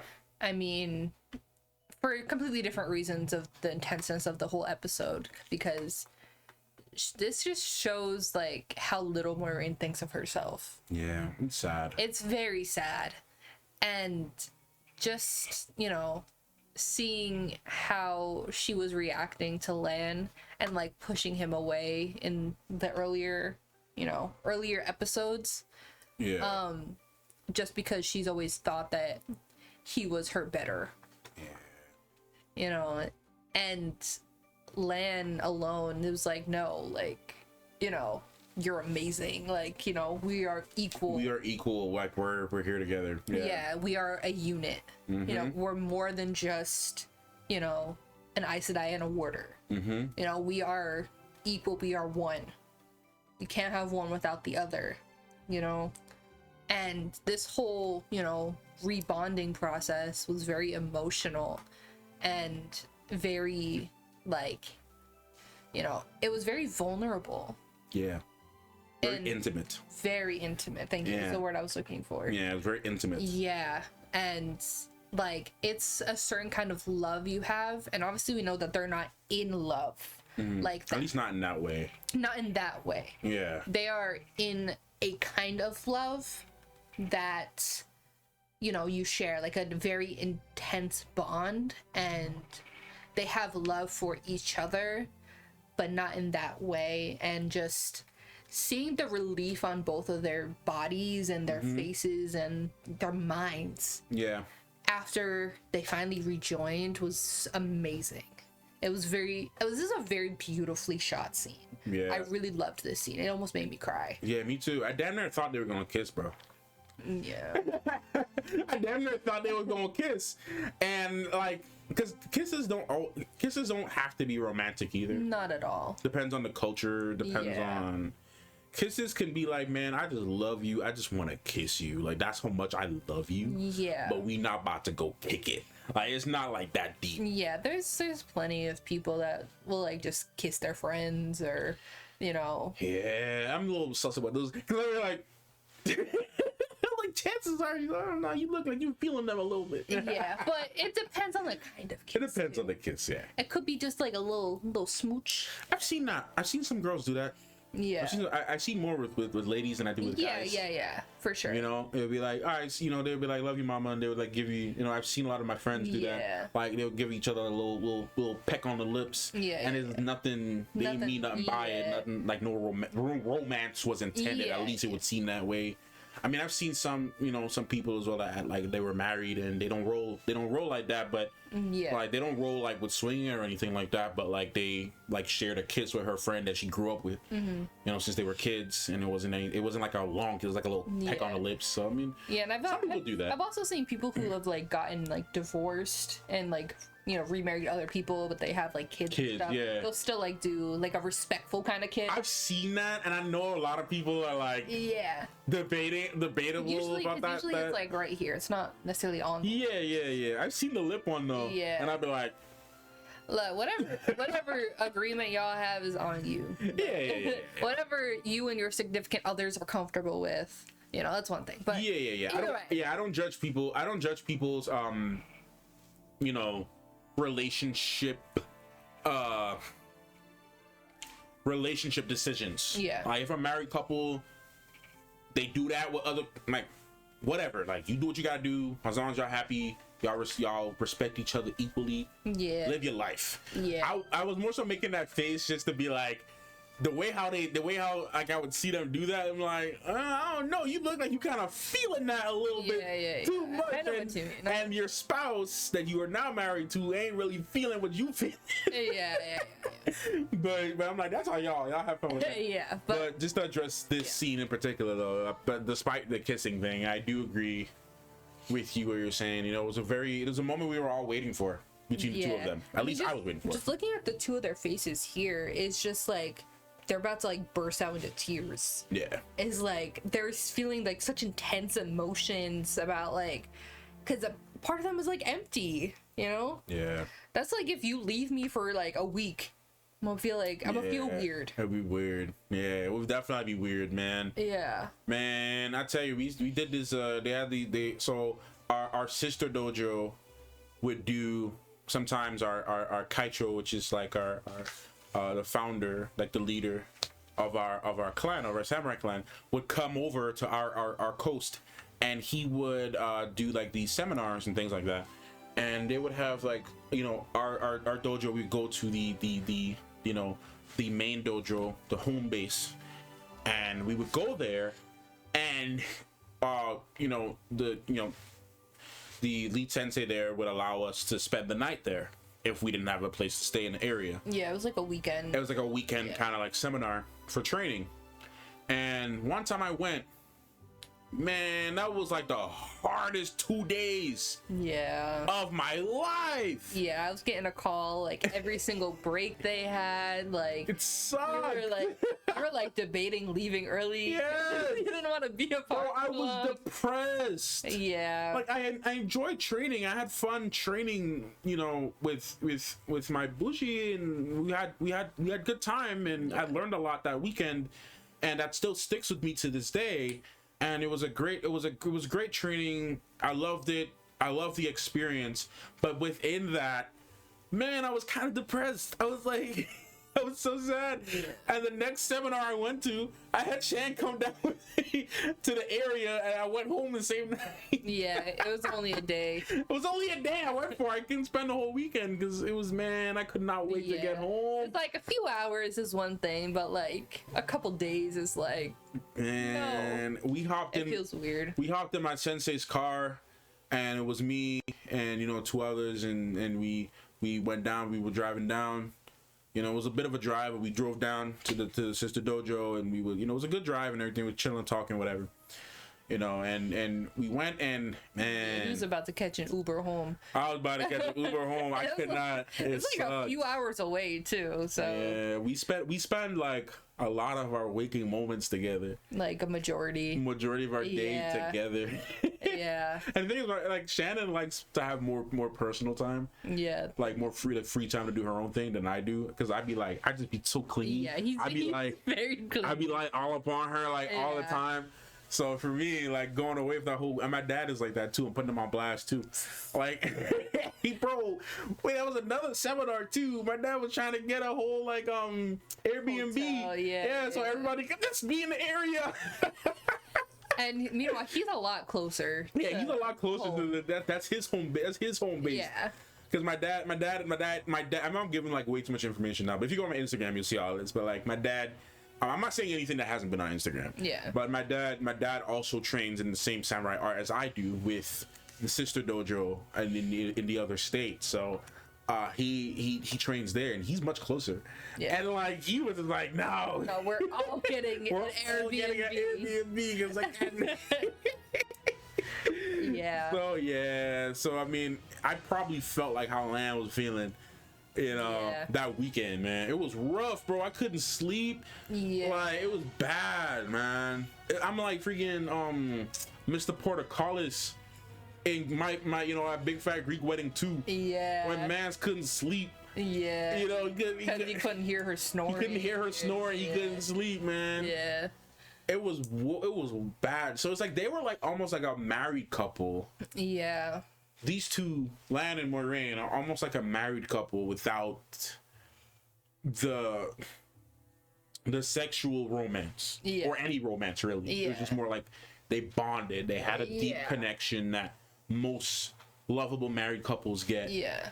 You know, and I have to be clear about that because not every couple that's married is happy. Yeah. But most healthy marriages have a very similar bond with your significant other, and those who are in the comments that are married can attest to that. That have happy marriages can attest to that. Not saying that there's not going to be no arguments and stuff like that, because they have arguments a married couple too. Absolutely. The two of them, they had argued so many times, so many disagreements, but they always find a way to kind of come back. Yeah, it's funny because a sentimental song is playing. That's the funny part about it. But anyways, let's bring it back to the show. We do this a lot, way too much, but bring it back to the show. This whole sequence was just, man, we're only like 21 minutes in the 2 hour, and only the 1 hour, like, oh gosh, show. Sorry, y'all. It's gonna be a bit. Yeah, it's gonna be a bit. Because we haven't even gotten to the questions yet. We haven't gotten to the questions yet. Yeah, let's go off your notes a little more than just skipping through the episode. Well, so what I'm doing is I'm going off my notes, and then I will skip to the part of the episode. Yeah, you were just skipping. Because I was skipping to this because I wrote this down. And I wrote that section down, so I skipped to that section. So I was just thing. Yeah, we can't comment on every single scene. Yeah, no, I'm not going every single scene. Otherwise, we're gonna be here for another 2 hours. No. I'm not going every scene. I am genuinely skipping to where we need to discuss. Yeah. But the next thing, anyways, let's move on from this. So, I didn't write down the Aiel. I could talk about Aiel all day. Yeah. but I didn't write them down. Let's talk about the Aiel real quick. Let's talk about the Aiel. Okay, I need to talk about my girls. Okay, you talk about them though. Their whole fight sequence and everything. Go ahead. I mean, we already knew that they can fight. Yeah. Like, everything they do is just cool. So awesome. Yeah, they're just cool. I mean, they're known as great fighters and very intense fighters, and they're just very interesting. I want to know more about them. I like their little shield. Yeah. That they have. Yeah. How they use it too. Mm-hmm. And they're like 18,000 weapons. Yes, gotta have all the weapons on you at all times. You think they have classes? I mean, I think they just get trained in everything. I want to see more of the Aiel, man. Yeah, maybe next season. Hopefully. Yeah. You know, Perrin's kind of in with them right now, so. Yeah, Perrin kind of in there. I feel like Perrin ain't finding his footing, bro. Mm-hmm. Perrin been with like 4 groups at this point. Yeah. Roughly. Well, he got the main group. He had the group he was with at the beginning. The Way of the Leaf. Yeah. And then he was with I was about to say Ishamael. Elias. No, before Elias, he was with Loyal and the Sword guys. Oh, that's who I was talking about. I forgot about them. Yeah. Yeah, they're the third people. Yes, and then Elias. And then Elias. And now the Aiel. Perrin is just Perrin taking a world tour, really. I mean, Perrin, he's just out here. Yeah, Perrin taking a world tour, man. Yeah, no, I love the Aiel's design. I love their whole thing. Yeah. Like, and no, not just because they're redheads. I know we've talked about this, okay? Yes, Matthew. If you don't know, Matthew really likes redheads, and that goes back to his childhood. Matthew does like redheads. And that has nothing to do with my current hair. You know, that actually has nothing to do with this, actually. Yes. This is a lot brighter than, what we're referring to either way. But no, it has nothing still not related. Yeah, it has nothing to do with that. I mean, it's a minor part of it, but I think overall their whole thing, like their design, they kind of remind me of the Fremen. Yeah. Dune. Yeah, he has a whole like Dune box set over there. I love my Dune. Yeah. I love Frank Herbert, man. It kind of remind me of the Fremen, the way how they behave, the way how they like did not this might be a spoiler. Don't spoil anything. Them. Please comment on this in as spoiler free as you can. Yeah, and Kate will be checking y'all if it's a little too spoilery. But to my knowledge, Frank Herbert's Dune came out before Robert Jordan's Eye of the World. Yes. I believe it did. It did. It did, right? Mm-hmm. Yes, because Dune wasn't Dune in the 70s? Something like that, yeah. So, and Robert Jordan didn't come out till the 80s, right? Or was the 90s? I think it was either late 80s, early 90s. I want to do a soft Google. I believe I saw someone in the comments say it was at least inspired. Yeah, the Eye of the World came out in 1990. So way before Dune came out. Way after. Way after Dune came out. Mm-hmm. Yeah, Dune came out in 65. Yeah. And first of all, Frank Herbert, I'm not going to go on a whole rant about Frank Herbert, but Frank Herbert was on a whole nother level. My dude was in 2077 when people was in 1942. Yeah. Like, my dude's brain elsewhere. But anyways, yeah. But yeah, no, I feel like I saw someone, there was a comment or something that Dune was an inspiration. Dune had to have been an inspiration on the Aiel. If I'm not mistaken, I feel like I saw someone say that. Yeah, because the Fremen straight up inspired the Sand People in Star Wars. Yeah. Straight up. The Tusken Raiders. The Tusken Raiders and they were straight up inspired from Dune. Yeah. Period. Okay? A lot of science fiction fantasy books got a lot of inspiration from Dune. Yeah. Frank Herbert was up there, bro. Yeah. But anyways, so I like that kind of resemblance to the Fremen. Mm-hmm. How they kind of behave. They kind of behave like the Fremen a little bit. They are kind of like a Dune kind of people. Yeah. Wasteland, sand. Yeah, and everyone else is a wetlander. Everybody's a wetlander. Yeah. Are they an outlander though? Sing me a song of a life that is warm. That's my show. I would love to talk about Outlander all day on this channel. Yeah, but you know, it just gets blocked. It gets blocked. It was worse though. People were just straight up getting striked. Oh yeah, I forgot. It was Stars was not playing with people with Outlander, bro. Yeah, I've only seen the first season. Man, I love me some Outlander. All right, let's move forward. Yeah. So the last thing I wrote was the Horn of Valere. I'll skip over that because we'll talk more about the Horn later. Yeah. Oh, big thing. So let me skip to this big thing here. A lot of big things happened. Yeah, Horn of Valere. Let's skip to one of the bigger moments that I wrote down. And we'll get to more about Rena and Egwene as we get to the end. I will briefly talk about this briefly. It's not in my notes, but I promise it'll be brief. I mean, there's been a lot of moments of Egwene that, you know, we've had to talk about. So she was really having a lot of moments this season. So I'll be brief. It's crazy how she didn't want to listen to Rena at all until she saw the White Cloaks. Yeah. When she saw the White Cloaks, she's like, nah, I got my own reasons to. Yeah. And it even showed her resilience that she didn't even, and she's a good girl. Ugh. Yeah. It wasn't even because of, anyways. Yeah, it wasn't even because she wanted to do it because Rena said so. She straight up just did it because she's like, no, I have a personal thing against these guys. Yeah. And they're going down. Yeah, like, pretty much. Launch my own cannon, hellfire. Yo, Egwene became Jamaican there in that second. I'll explain, bro. Egwene was like, blood, fire. Oh my. Fire it. Fire it. Lightning, fire, straight. Oh my god. Blood rain. She was just like, boom. She just threw all of it out there. Egwene became a fellow West Indian like myself. She became a Guyanese, Jamaican. I'm not Jamaican, but I'm Guyanese and Grenadian. So, but still Caribbean culture. She became a West Indian in that moment. She said, "Man, fire it up, boom!" Drop a whole bunch of fire in them White Cloaks. It was a large glop of fire too. Yeah. That she dropped down. It wasn't jokes, but this is what I was going to talk about anyways. Yeah. Was this next sequence. Man, Tarok walked out there like he about to drop somebody. Right. And just got dropped like it was nothing. Your thoughts on this whole scene with Tarok and Rand? Go for it. Shut me up for a little bit. Bro, Rand really just did the thing. Yeah. Because it's just showing you how much better he's gotten.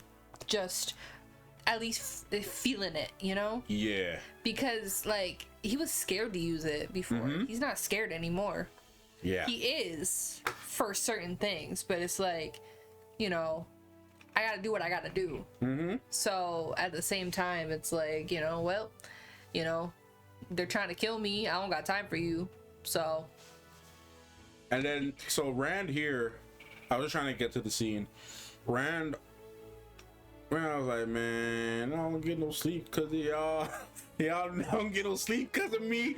I just straight up just launched. Yeah. Man, Rand was feeling himself here. Right, but you know, we still have the issue of what's the name? The Sharath. Well, Sharath, but what the other person that we haven't seen but we've heard. Oh, the heiress. The heiress. The high heiress or whatever her name is. Yeah. Because what is it? Tarok is just the High Lord. Yeah. He's not even the leader. Yeah, he's not even a heavy He's player. just a High Lord. You know, he's the forefront. We still got people behind the scenes that we're not even seeing.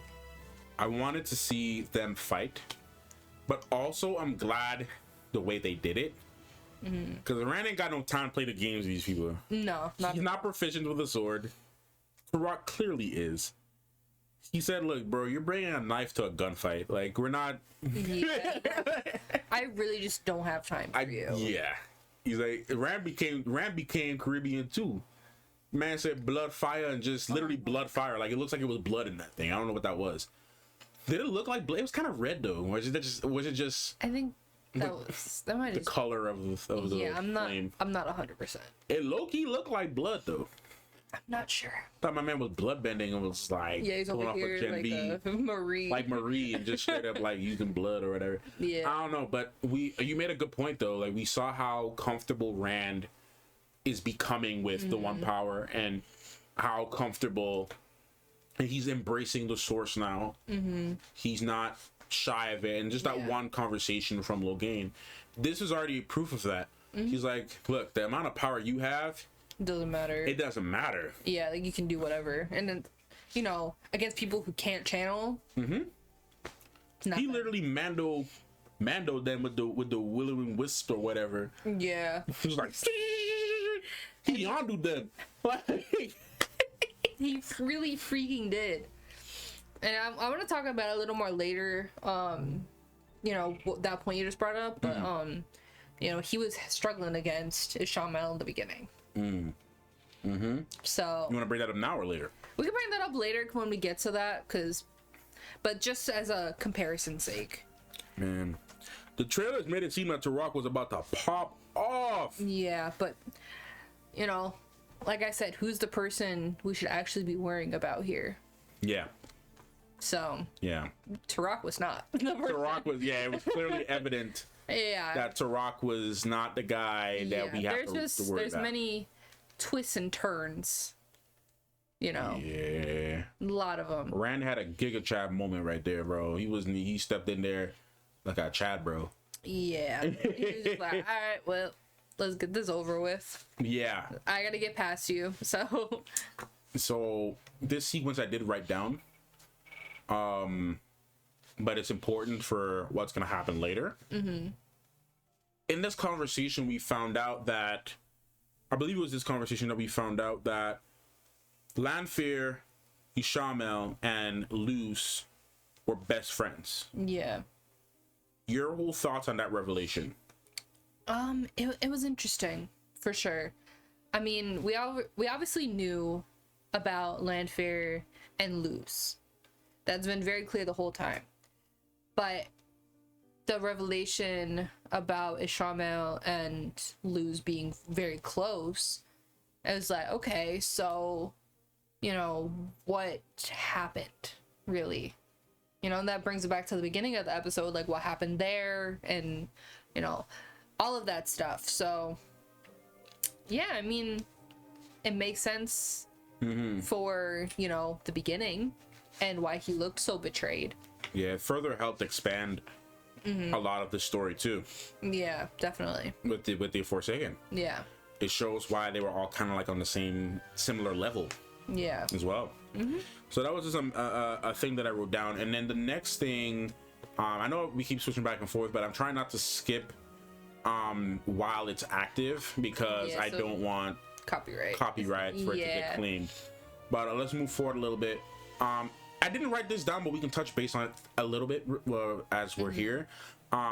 Lanfear's plot to try to get rid of the other Forsaken. Yeah, obviously didn't work.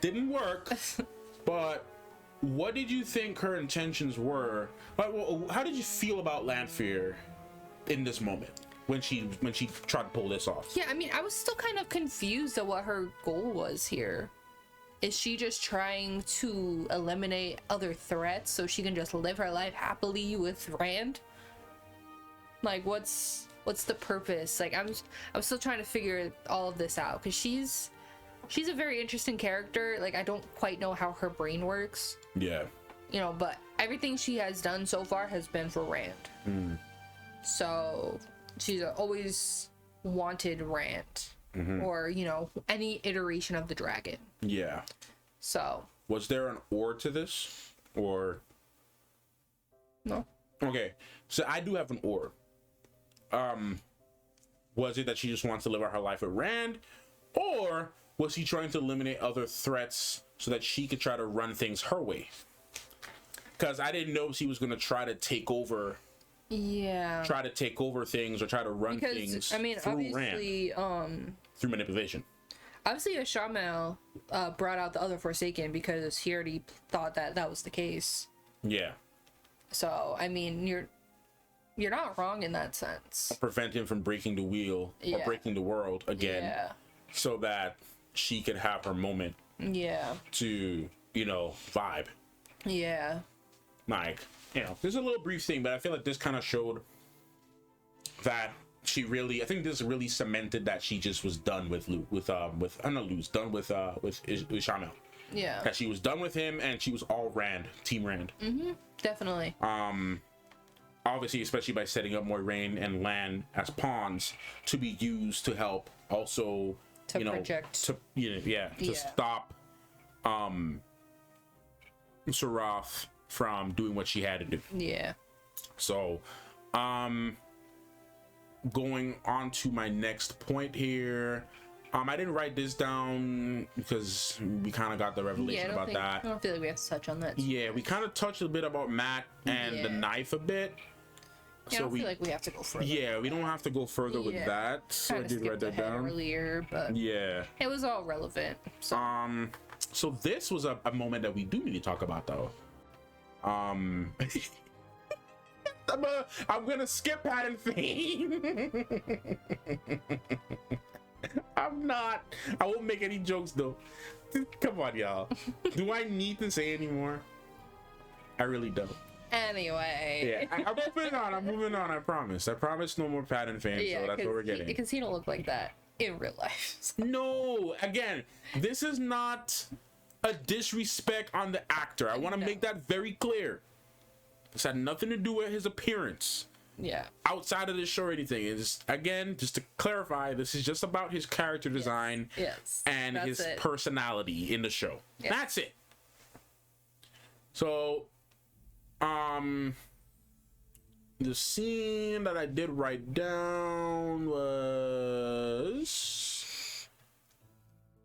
as we're getting somewhere here. Skipping a lot. Don't worry, we're getting through the episode. We're almost there. Yeah. Oh well, I mean, we'll talk about the whole Rena Egwene thing at the end anyway. This scene here, as I'm pulling up, and it was ready, bruh. It was them Aiel don't play, bruh. It was good, man. On site was on site. Just Matt running through like Jack Sparrow. Yes. Yes. Yeah, this moment I want to pause on it real quick. If I can get a good frame, man. Dag nabbit, man. Amazon. Oh my god. Stop moving. Can we? Okay. That's fine. That's fine to make my point. Yeah. Yeah, I did write this down. So we'll talk about it. Matt and Perrin's reunion. Yes. Your thoughts, my dear? I mean, it was very quick. Because, I mean, he was kind of getting chased. Yeah. But you could tell, like, they were both like, yo, like, what? Like, I wasn't expecting to see you here. And, you know, I didn't know where you've been. And, like, you know, obviously it was a very happy moment. Because they're like, yay, reunion. It's like, let's get the freak out of here now. So, but I felt like it was very, very Matt. Yeah. That moment was very Matt. So, yeah. So far, how do you feel about the actor that's playing Matt? I like him. I think he's doing great. I feel like he's capturing Matt's energy very well, and, you know, his movements, you know, as someone who's almost, you know, for lack of a better word, kind of crazy. Yeah. You know, for lack of a better word. Yeah. I feel like he killed it. Yeah. Personally. No disrespect to the original actor. No, not at all. He did good as well. I enjoyed this guy more. For whatever reasons, you know, he didn't come back. I enjoy him more. I enjoyed this guy more. Mm-hmm. That's Matt. I don't know Matt how he is in the books, but I feel like this is how Matt is supposed to feel. Mm-hmm. You know, I think he did a great job taking the performance from season 1 and just kind of making it his own thing. Yeah, definitely. So I'm interested to see more. I want to see more of his performance. We're going to see more of Matt. Yeah. Especially after his revelation. So yeah, we'll get to that. Yeah. I have a lot of questions for you about that because we never got to talk about it. But yeah, this whole reunion was just good. Yeah. It was nice to see Matt getting his reunion. Technically, he saw Egwene earlier at the White Tower, but just never approached her. Didn't see him. Yeah, Egwene didn't see him, so it does not really count as a reunion. Yeah. But it was nice to see them kind of like have a little moment.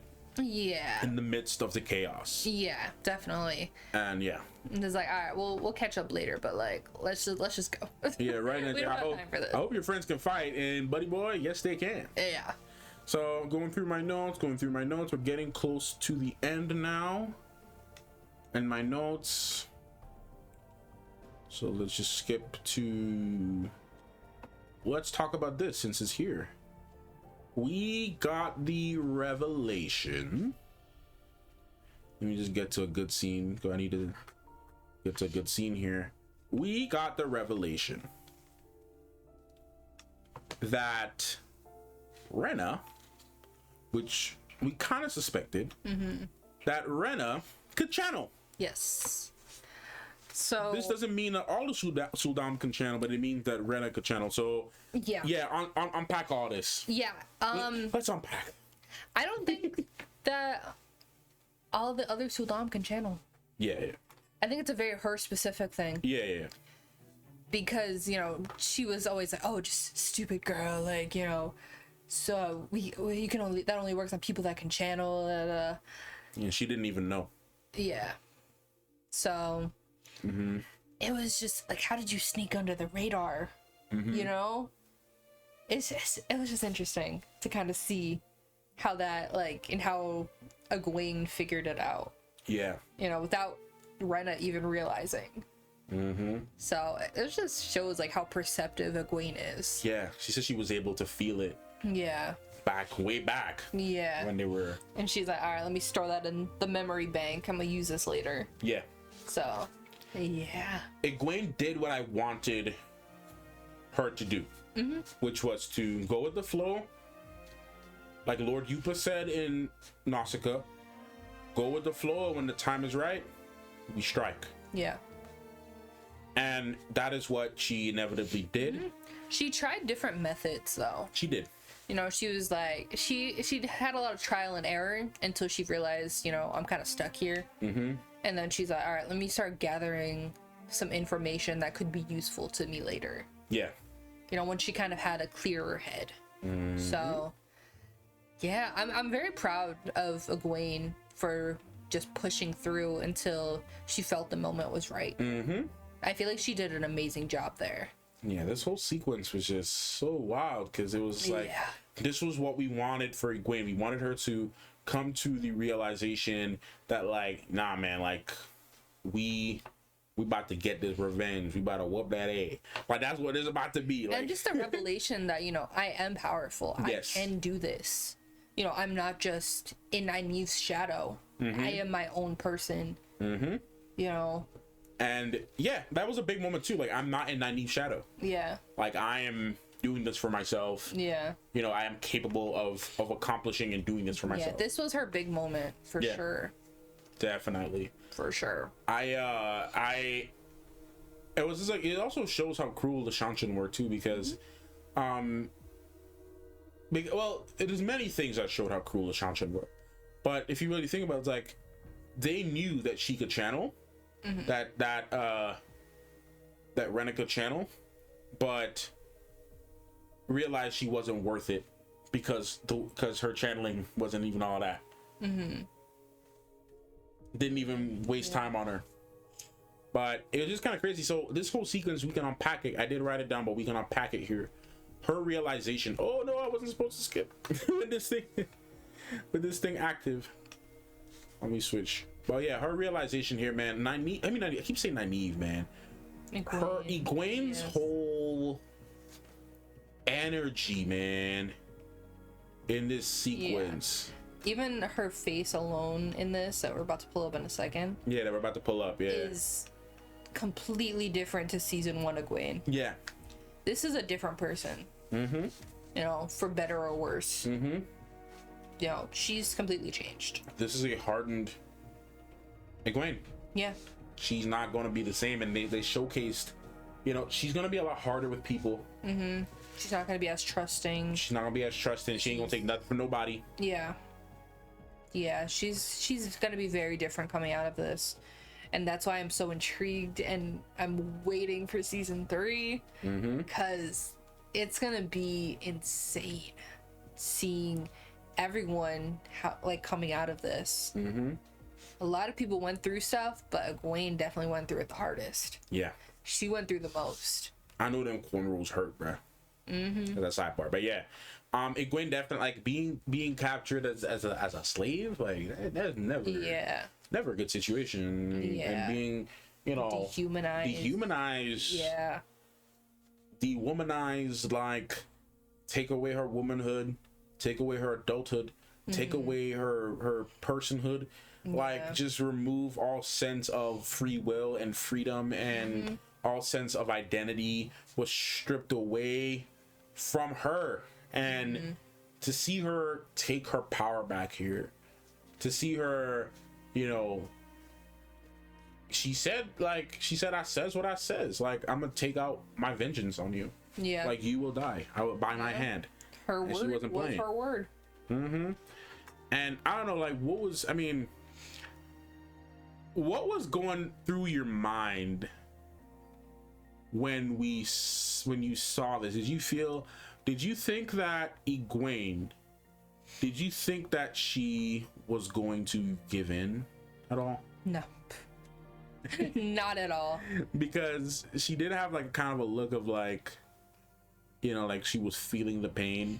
And like her man was. Well, I mean, like, emotionally too.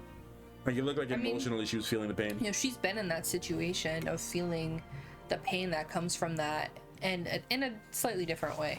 Yeah. But still, she knows the pain that's coming from it, and she's physically feeling the pain. Yeah. Like, at the same time. Yeah. And that alone just shows how strong Egwene is, for one, because she was bearing that, and meanwhile Rena is just, like, suffering. She's having the hardest time, you know, getting through that. This never happened to her. Yeah.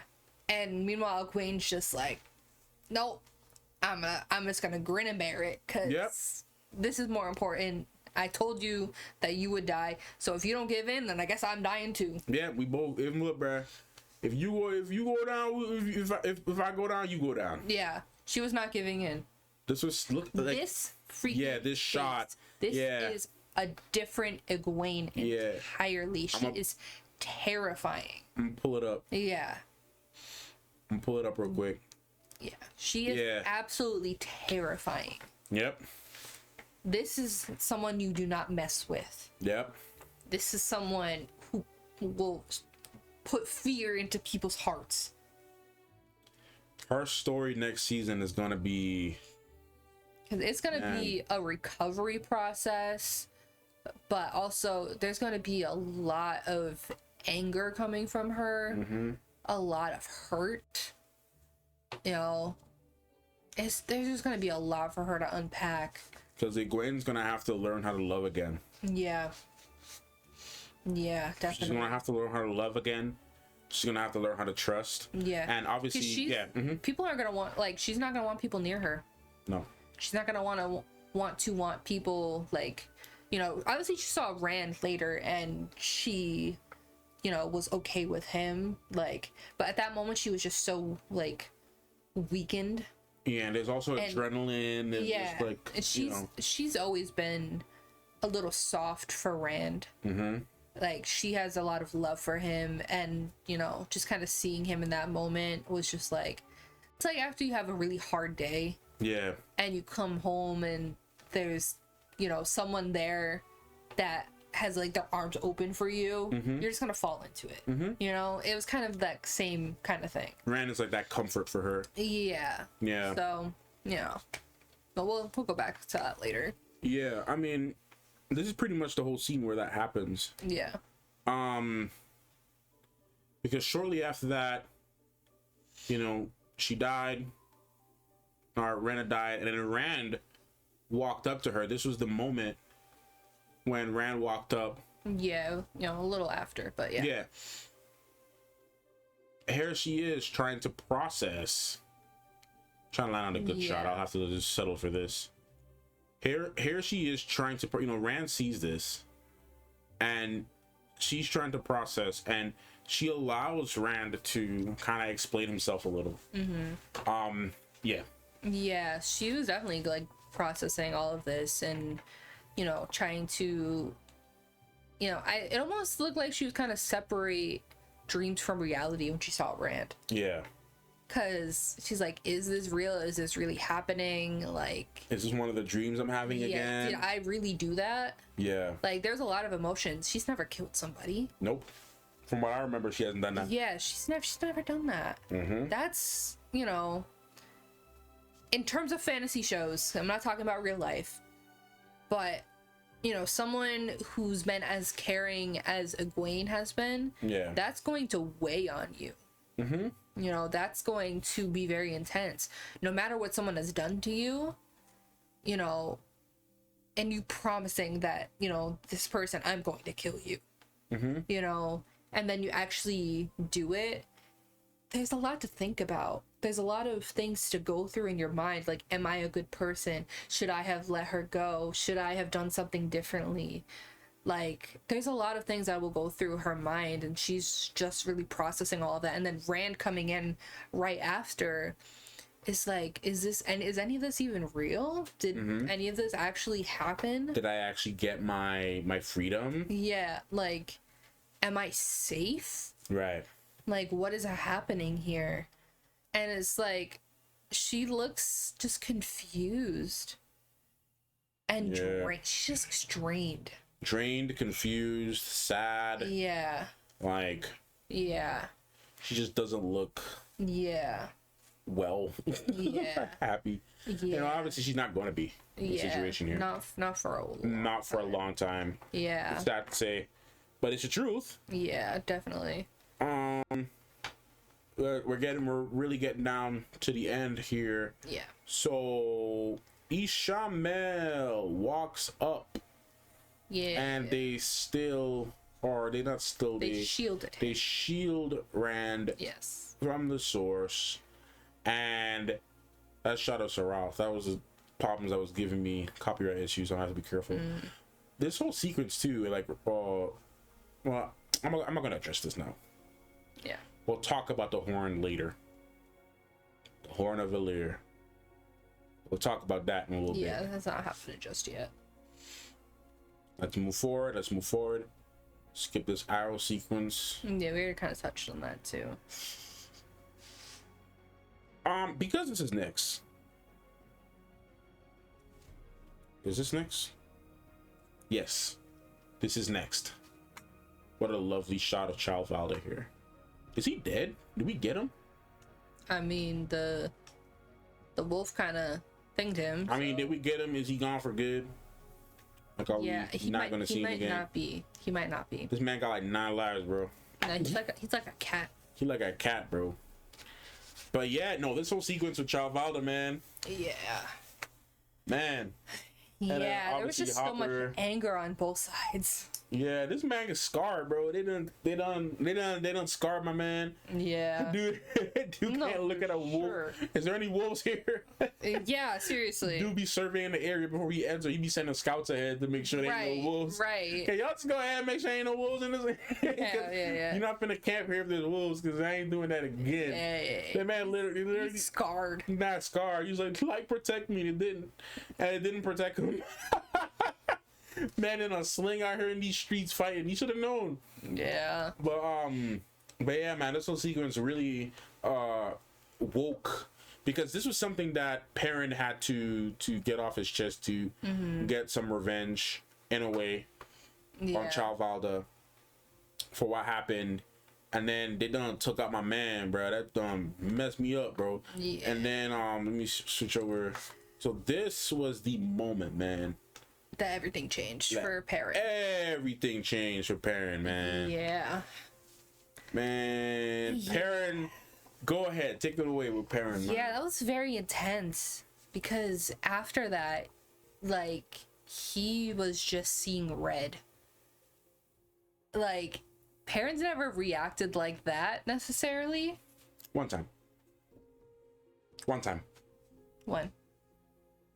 When he killed Layla, it was all rage. Well, that was an accident. No, I'm not saying like the actual action of killing her. I'm just saying in that moment it was rage induced. He wasn't clear-minded. It was just protect, kill. Oh no, but he straight up killed. He wasn't trying to protect nothing. He was just killing. No, I know. I'm just saying, like with the Trollocs and everything. I'm just comparing this. But this even so, this is very different. I feel. Yeah. That was survival.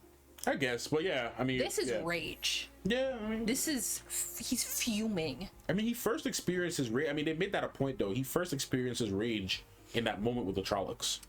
Yes, but actually killing a human, like deliberately.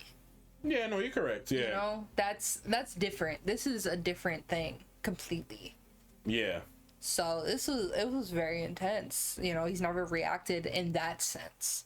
Yeah. You know, this person killed my friend. You know, killed my wolf buddy. My wolf brother. And he had no hesitation. He's like, I'm coming for you right now. He's like, I know who I'm going for. Yeah, no hesitation whatsoever. He came out swinging.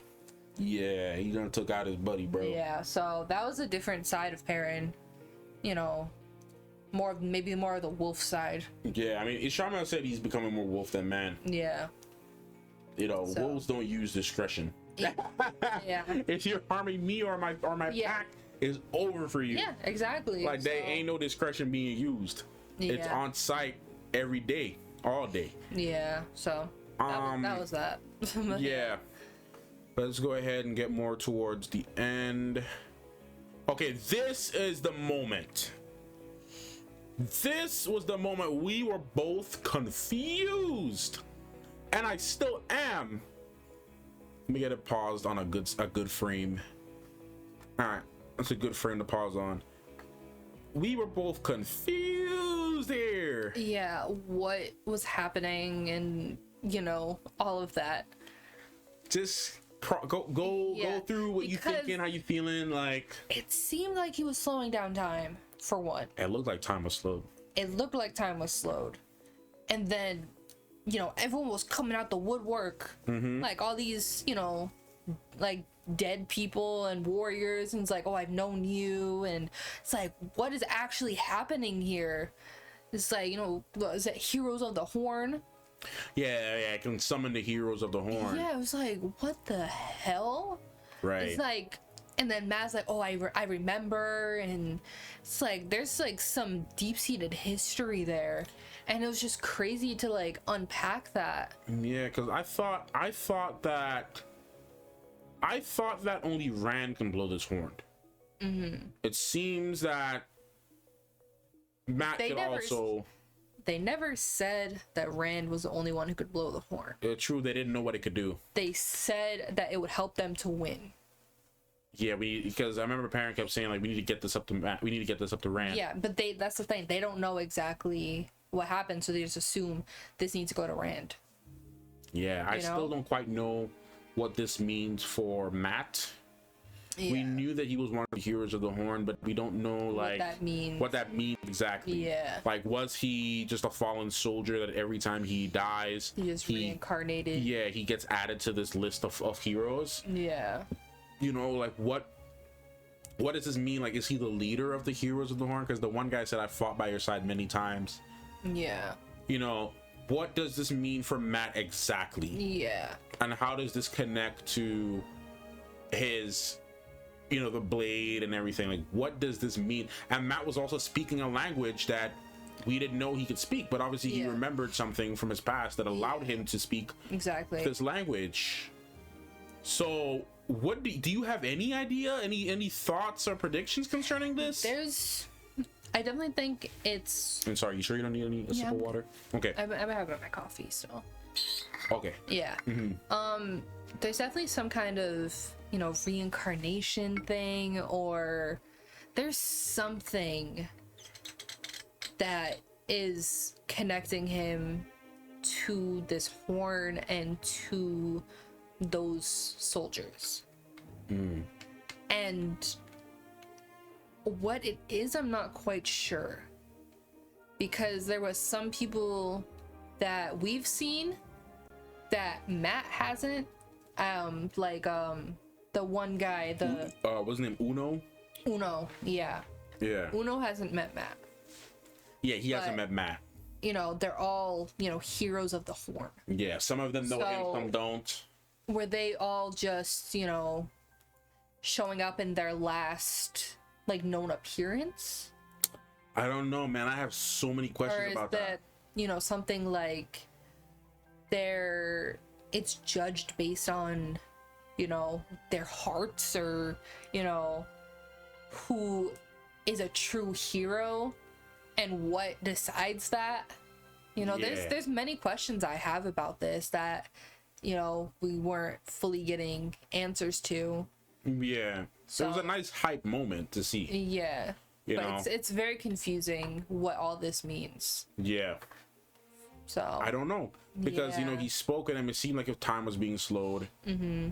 And then Matt spoke with them, and then they all just kind of just appeared. Yeah. And it seems as if Matt could feel this in some way.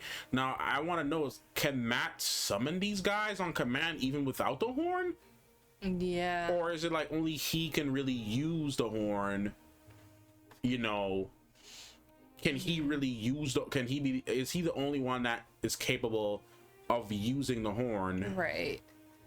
You know, or aside from Rand, we need to lock all these layers. You know, is he the only one capable of using the horn? I think it's fine where it is. You think it's fine where it is? Yeah. Okay. But yeah, there's a lot of questions to be had about this.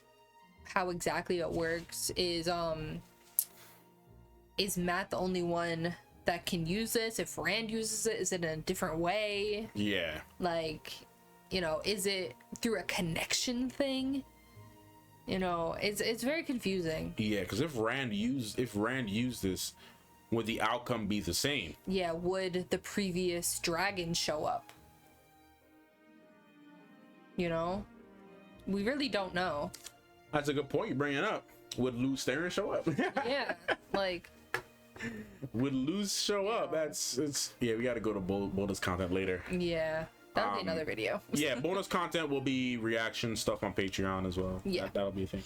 But yeah, no, the whole Matt conversation, man, that is just something that I need to rewatch this properly and see. Yeah, because we don't know all of these people. Yeah, these are all different people from the past, and Matt seems to remember them. Mm-hmm. And Matt has not met all of these people personally. Yeah, Matt has not met all these people personally. So there's obviously more to it. Yeah, and they said they fought by his side many times. So maybe Matt in his previous lives were able to summon the horn. Yeah. Which is why they knew it was him. And we saw one of them take the horn from him. Yeah. So I don't know what that means. And this is obviously he started speaking this other language. And it was such a really cool moment for Matt, though, because we never got to really see him contribute. Yeah. Anything. And it's almost a moment for him of realization that he is an important part, and that he's playing a more important part in all of this. Yeah, that he does play a role in this. Yeah. It was very it gave me goosebumps because I wanted Matt to have a moment where he was useful. Definitely. And, you know, it's like, this is the moment we've been waiting for, is to see him be of more use than, you know, he has been, because he's really been kind of a side person up until this point. Yeah, lazy. It's like what is his goal? Because everyone has a purpose here. Yeah. You know, everyone has a point to play, and what is his? Right. You know, it's just been very confusing, and now it's still confusing, but it's like, you know, he is having a greater purpose and a greater, you know, outcome that we just don't fully know yet. Yeah. So there's that. And then as we move forward, as we get closer to the end of the episode, I'm trying to speed this as much as I can. We see a version of Min's prophecy come true. Yes. Yeah. So she was able to see a visual of it happening, but not in the way that was happening here. Yeah. So she did stab him. Yeah. Mm-hmm. Do you think that him becoming a hero of the Horn or realizing that changed the outcome? No. Not at all. What do you think happened then? Because before this, he was just stabbed with a knife. Yeah, no, I was addressing that, yeah. Do you think it's a future that vision hasn't happened yet? I think that is that since it's a glimpse of the pattern, I think Min sees things that will show the general outcome, but the specifics of how the outcome will come to be would be different depending on the situation. Like the weapon used might be different. The outcome was Matt hurts Rand. Whether he was dead or not, she said she kills him. Whether he was dead or not is debatable. We knew that Matt would do something to Rand that would hurt him. Right. It could have been with a stone. It could have been with a rope. And in this case, it was with the knife in question. Yeah. It just wasn't done in the way we saw it in her vision. So I feel like just because she sees glimpses of the pattern, that she's only able to see the general outcome based on the images. Yeah, it's like, you know, she could see that Matt had a connection to the blade. Yeah. But couldn't fully see, you know, whatever. Exactly the context of how, because Ishamael wasn't in the vision. Yeah. All she saw was Matt stabbing Rand. How it happened, where it happened, when it happened, we don't know. So I don't think the outcome of him realizing that changed the outcome. I think the outcome was going to happen regardless. Do you think there's... Now that I'm seeing this, yeah. Do you think there's different ways that, you know, Matt could have went to have a different outcome? No. I think this was predestined. Unless something... It's very tricky because I feel like her visions will always come true in some way or the other. But the timeline as to when it could happen could vary drastically because she's seen glimpses of the pattern. What if...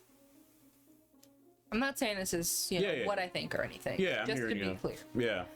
What if what Min saw isn't this? What if it's something in the future? It very well could be. What if that exact thing happens like 2 seasons from now? It very well could be. It very well could be. Absolutely. And this is just, you know, oh yeah, this is what Min saw. Yeah. But then you're like, oh wait, no, it's not, because it's happening like 2 seasons from now. Yeah. No, it honestly very well could be, and I think that's a good point you're bringing up because without the knowledge of the books, we don't really know. Yeah, there's not a timeline of when that happens. She can't see, oh yeah, you're gonna do this next week. She has made certain claims like that before. But she never said that about this. But she never said it about this. Yeah. From what I recall, all she said is you're gonna kill him. Yeah. Yeah. I don't think she ever came to conclusion by saying, hey, you're gonna kill him at this point in time. Yeah. She never said that. No, she never did. Yeah. So you know, we really don't know if that's happening here is what Min saw. Yeah. So we don't know. Yeah. You raised a good point. We don't really know how it works, so yeah. You know? No, we don't. It's I mean I really have no argument for that. I can't say for sure that this was the moment. I would assume so, just based on how things played out this season. Yeah. But there is a possibility that this could come up again. Yeah. In a different way where that exact thing happened. So that's absolutely possible. But I don't think it is, but I'm not saying that it's not possible. Yeah. Like I said, I don't necessarily know if it is or isn't. Yeah. You know, there's a lot of things that could have happened in that, but you know, it's a possibility. Yeah. Also, I want to address something here briefly. Did you want to talk about this at all? Or do you think it's kind of self-explanatory based on... A little bit of both. Because I had touched on this earlier. Yeah. But, I just wanted to add something to what you said in the past. Yeah, go ahead. About Rand showing his potency of his powers. Because I'm noticing like her weaves... Now, this could be 2 things. It could just be because she's a little weaker now. Or that's just the color of her weaves. but it does look a little weaker in comparison to Rand's weaves, obviously because Rand's a dragon. Yeah, there's definitely a difference, but I mean, I feel like this looks like, you know, every other's like Aes Sedai's weave. You think so? There's not like a big. Moraine's looked a little different. Sorry. There's not a big like brightness difference though. I feel. Okay. I don't think so. Anyway, I'd have to go back and see. We're gonna see Moraine's in a second though. But that's the thing too. This one is like a yellow, and Moraine's is like an orange. So, and there's definitely could be like she's a little weaker here thing, because she was kind of able to form this like big shield too. Yeah. So against Ishamael, which is saying something. Yeah, but that's you know, it could just be the color of the weave. So I don't really think it's, you know, I don't really think it's a thing. It could just be the lighting. Yeah. It could be our TV. I feel like there's a very clear difference with Rand though, because he also had the orange weave, but it was very different from Moiraine. Darker and more strong. Had some like darkness almost inside of it. Yeah. You know. But yeah. Okay. Yeah. We can move forward a little bit. I want to make sure we have time for questions. Yeah, it's already like 2.5 hours. Yeah, already 2.5 hours. Yeah, this little spiderweb shield that she made against Ishamael was wild, man. And the fact that she was able to hold up against him. Yeah, that was a major moment. Yeah, this whole thing was wild, man. Not many people can do this. No, Ishamael was aiming to kill, bro, or at least aiming to hurt, bro. Yeah. Because I don't think he wanted Rand. I think he wanted to push Rand to the breaking point of breaking the world. Or no, actually, no, not even. Not even. That's not what he was trying to do here. He was straight up trying to kill Rand. Yeah, I mean, because you remember he said that, bruh, Pattern Fame, man, we gonna gotta redo this. We don't gotta redo this joint. We don't gotta. You know what? We gotta save scum this. Like, Ishamael was playing Baldur's Gate. It was like, do not like how I rolled on this. We're gonna have to go back to my quick save, and we're just gonna have to redo this whole campaign because we're just not. This is not like. Dude he was aiming to kill him. Yeah. He was trying to kill him here and say, you know what? Because he told Pat and Fane, I've got nothing if not time. Yeah. And, you know, said to him earlier that, you know, we could wait another 1,000 years, bro. Yeah, exactly. I'ma chill, you know, like maybe have a family on the side or something, you know, whatever, and we're gonna be back in about, 999 something years. Back when the next one comes up. We'll be back in season 3, you know what I'm saying? Another 1,000 years, and we'll be back. Yeah. We might have, a tab. We might have iPhones again, and at that point, and then it'll be a little easier. Yeah, it'll be 2023. And I'll take him out there. He'll be Gen Z by that point. Yeah, I'll just I'll find him on IG. Yeah, I'll find him on IG. It'll be 2023. He'll be a Gen Z kid, and we can find him. It'll be easy. It'll be a lot easier then. We'll handle him. We'll handle him there when he's TikTok. When he's a TikTok kid, we'll handle him then. So he was straight up aiming to kill here. This was no joke. He wasn't trying to do none of that. All right, let's continue to go forward because the questions can easily extend this video another hour. Yeah, definitely. We'll probably try to limit those questions. I know not because we could always make that another video too. We'll always have more questions for them. Yeah. This sequence, Mama Moiraine. Yeah, I mean, even looking at hers here. Let me pull it up real quick. I'll pull that up. But even looking at hers, if you notice, like towards the end of it, it's around the same, opaqueness as Egwene's. Yeah. It's not brighter in the power sense, just a brighter color. A more contrasting color, I guess, because around Egwene there's a lot of a similar color. We have some different colors here, like it's popping more off of her dark hair right here. Yeah, because the dark hair is creating. So I think that's more why it could be a lighting thing for sure. So I'm just happy Mama Moiraine is back. Yes. I'm just happy she got her power back. Damn thing. Mama and Papa are back. Yes. Man, and look, we talked about this like after, but like Lance straight up caught an arrow going 90 mile an hour. Man caught an arrow going faster than a tennis ball. And like mid-air and stabbed a guy with it. Mid-air, Lad was like, woo!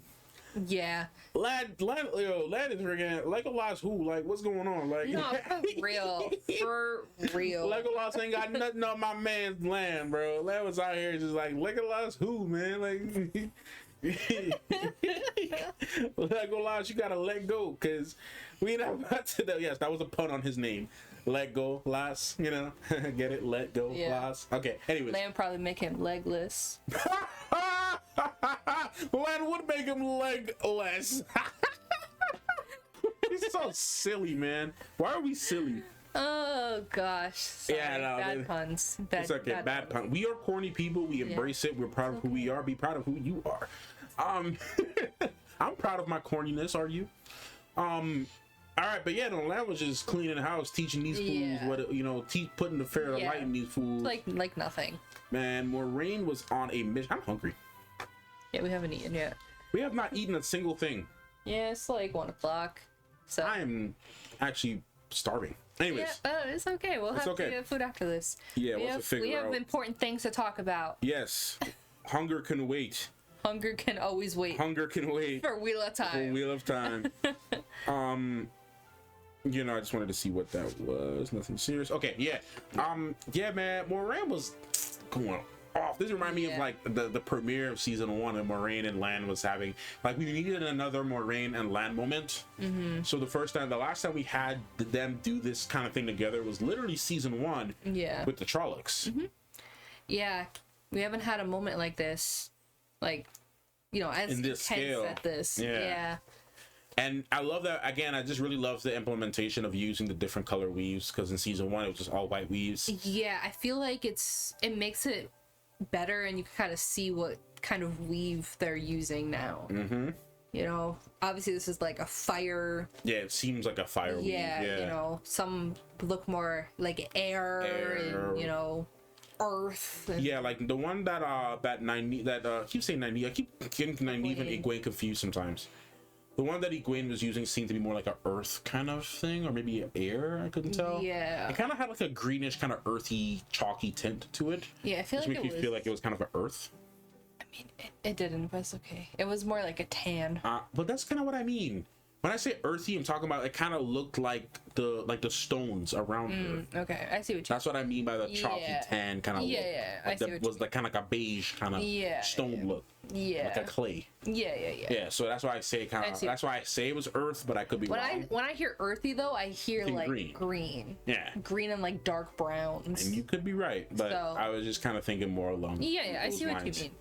But yeah, man, Mama Moiraine was doing her thing. Yeah, she came back in full force. So. Let's get forward. We are creeping to the end. Yes, getting there. We're getting there. No, Perrin had to come help out. Everybody had to come help out, Rand. Yeah. This moment, because I wanted to talk about this moment. Yeah. With Elaine and Rand.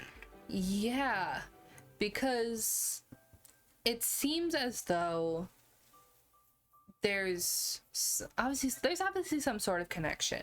Yeah. Whether it's, you know, a familiarity in the sense that, you know, maybe Elaine's his sister for all we know. You know, we really don't know. It could be someone from one of his past lives.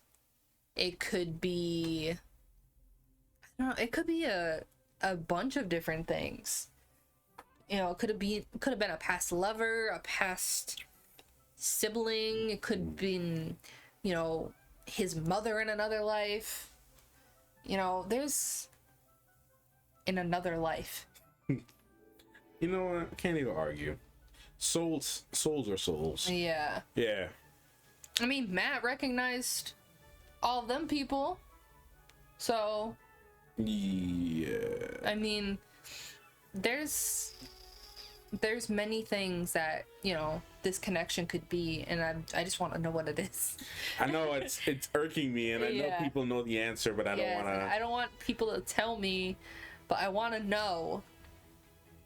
My theory, as I said in the video, is what if that was like his past lover, the one that Lanfear, that he left Lanfear for. It's very possible. But it's also the question of like, one would debate, what if Egwene was the person? What if that's the person that he left? Yeah. But I'm also curious about the sibling theory, because she's also a redhead. Redhead, yeah. That's the key thing. Yeah. And we know that the Aiels are notorious for their red hair. Yeah, you don't see many, you know, people. You don't see any people really outside in like the wetlands that are redheads. Yeah. That is a specific trait to the Aiel. Of the Aiel. They made that very clear. Yeah. Especially in this season, they made that very clear. Even last season, you know, seeing Rand is like, oh, you never see an Aiel around these parts, or, you know, whatever. Yep, or they even made comments about him trying to hide it. Yeah. But they can still see it.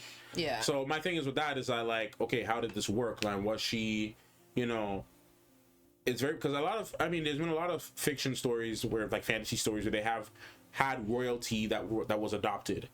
So was it like a situation where she was like a war baby and they like raided an Aiel village? Like maybe this was like Rand's mother's first child, maybe. Yeah. And they like raided the Aiel village or something, and she was like a war baby. Or there could have been some weird and they captured her for the king and queen. There could have been some weird thing that happened too, that as Rand's mother died, she was being born into that family, and like a soul kind of reincarnated through her.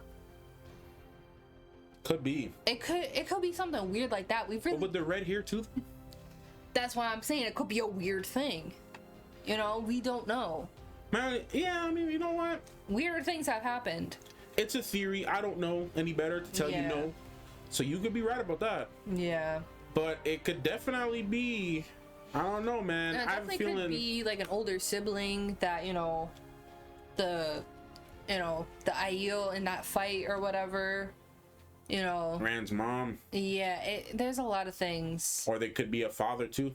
Yeah. Maybe with a half sister through a different mother. Yeah, for all we know, something could have happened with one of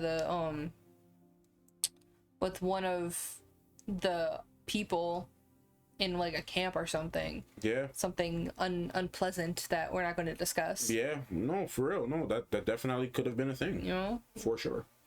No, definitely. There's a lot of different things that could have happened. There's babies of circumstance. Yeah. That come from, sadly, the one thing we all know what we're talking about. Yeah.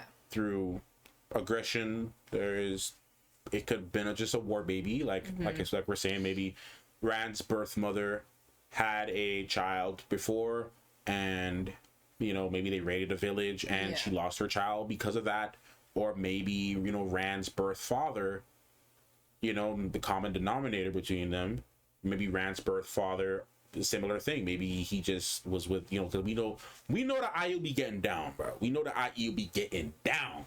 We know they be getting down, bro.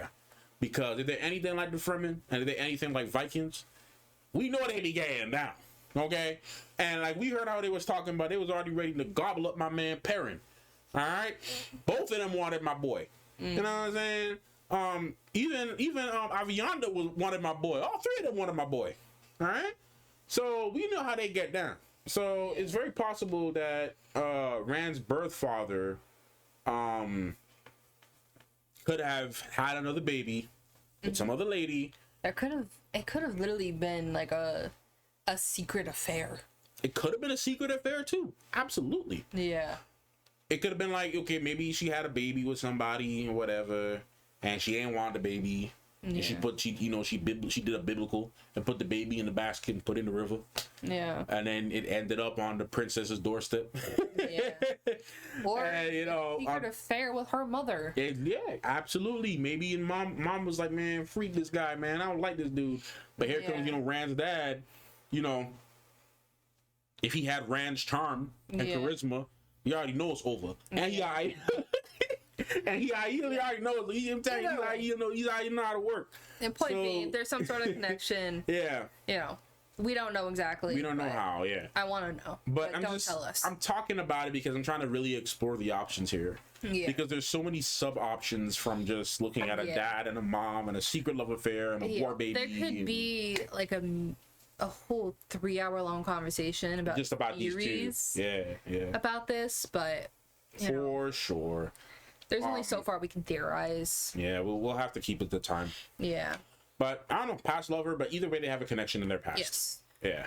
So there's some sort of familiarity that Rand has and seems that she also has. Yeah. And they're both not quite sure what that is. Or they could like just be unrelated and they could have just been friends back in the day. Yeah. Who knows? Yeah. All right, let's move forward now. Yeah, this moment, man, where he on the toilet. Let me get another shot. Stop. He looked like he was using a bathroom in that shot. All right, we'll do this. So, all right, there we go. Let's just get the scene set up. This is a good shot. And yeah, I did write this down. Ishamael said, "Killed by a heron blade." They keep on talking about this heron blade. Yeah. Is there some type of special thing about the heron blade? Is it like the Beskar of the Wheel of Time universe? Right. Like everybody keep talking about the heron blade. Yeah, there's Rock was talking about the heron blade. There's something special about it for sure. There's definitely, and he said, and obviously we know the heron blade goes deeper than that because I'm just moving this.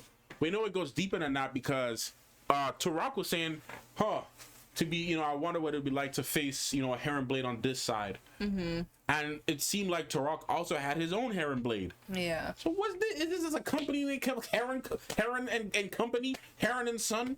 And it's just like something like all the high people got, or what is it with this heron? It's a special thing for sure. Yeah, I just want to know exactly what it is. It could just be like the heron manufacturers. Yeah. It's just known as one of the best blade makers in the land. Oh, it's just rare? I don't know. Yeah, is it a rarity thing? Yeah. What's good with this heron blade? Yeah. And they even have the mark on his hand. That's going to come up later.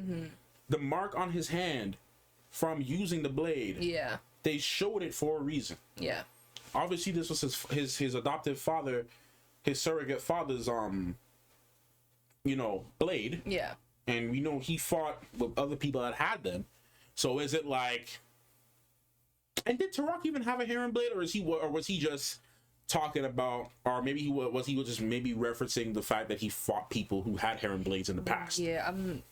Which one was it? I thought he had one, but they showed his blade too, and it looked like a heron mark on it. Yeah, I'm not 100%. What's good with this heron blade, man? Yeah. And did Rand channel the fire onto the blade here, or is that just a capability of the blade itself? That's the question. That's really the question. That's what I want to know.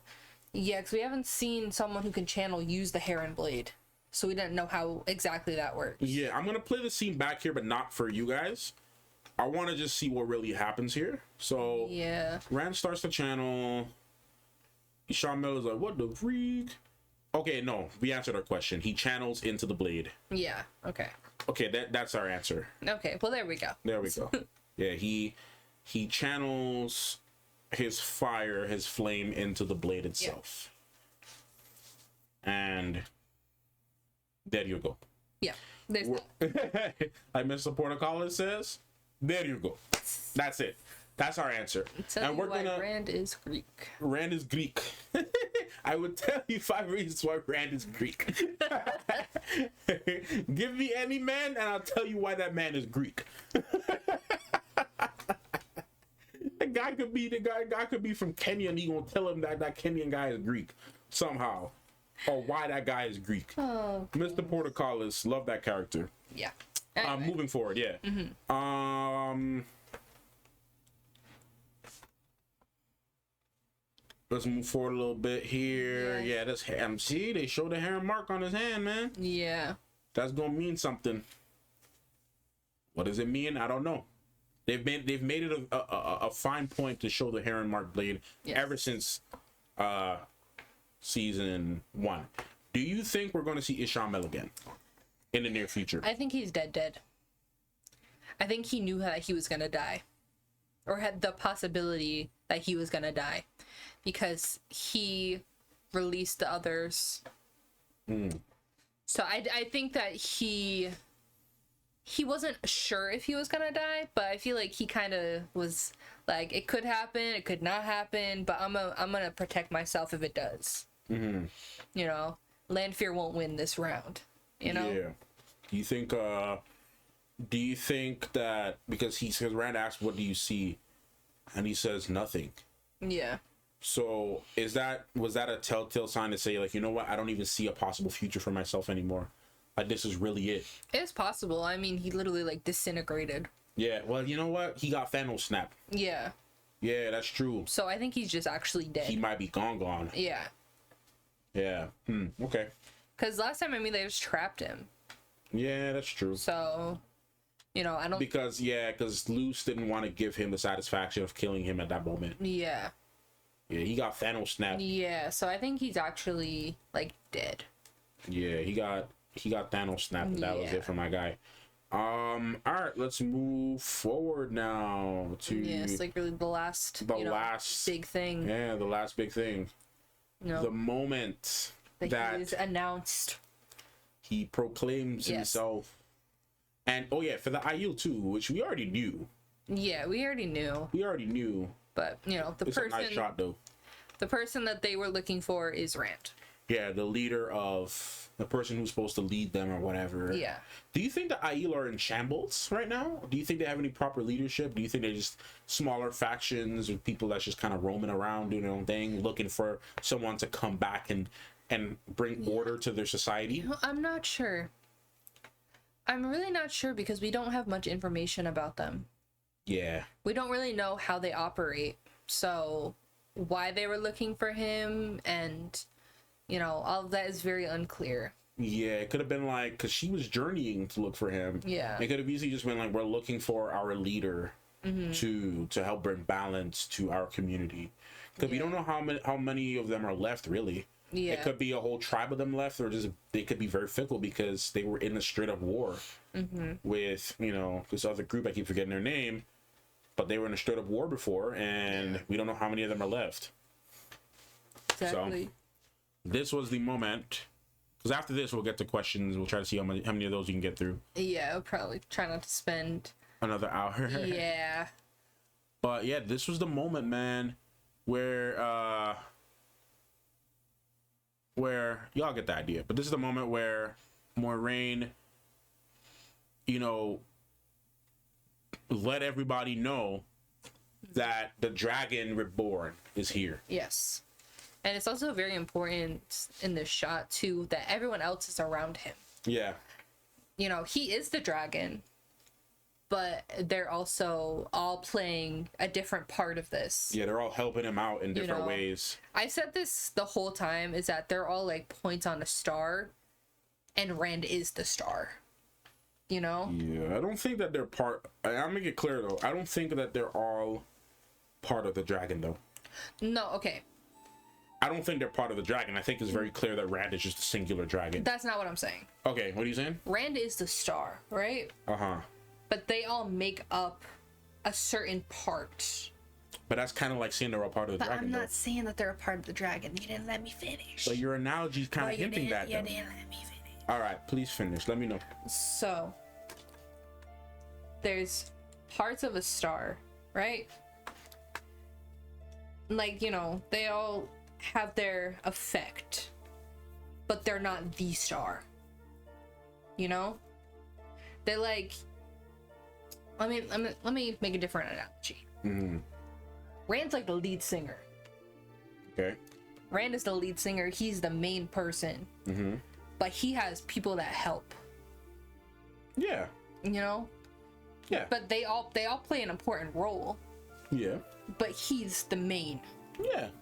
That's more what I'm saying. Yeah. And that's a better example. I think your star one was just kind of like, I was trying to really see where you were gonna go with that. I don't know how you could have made that thing, because if they're a point of the star, it's still a part of the star. But your other example, I like that one, because that's really what I think. Like, what?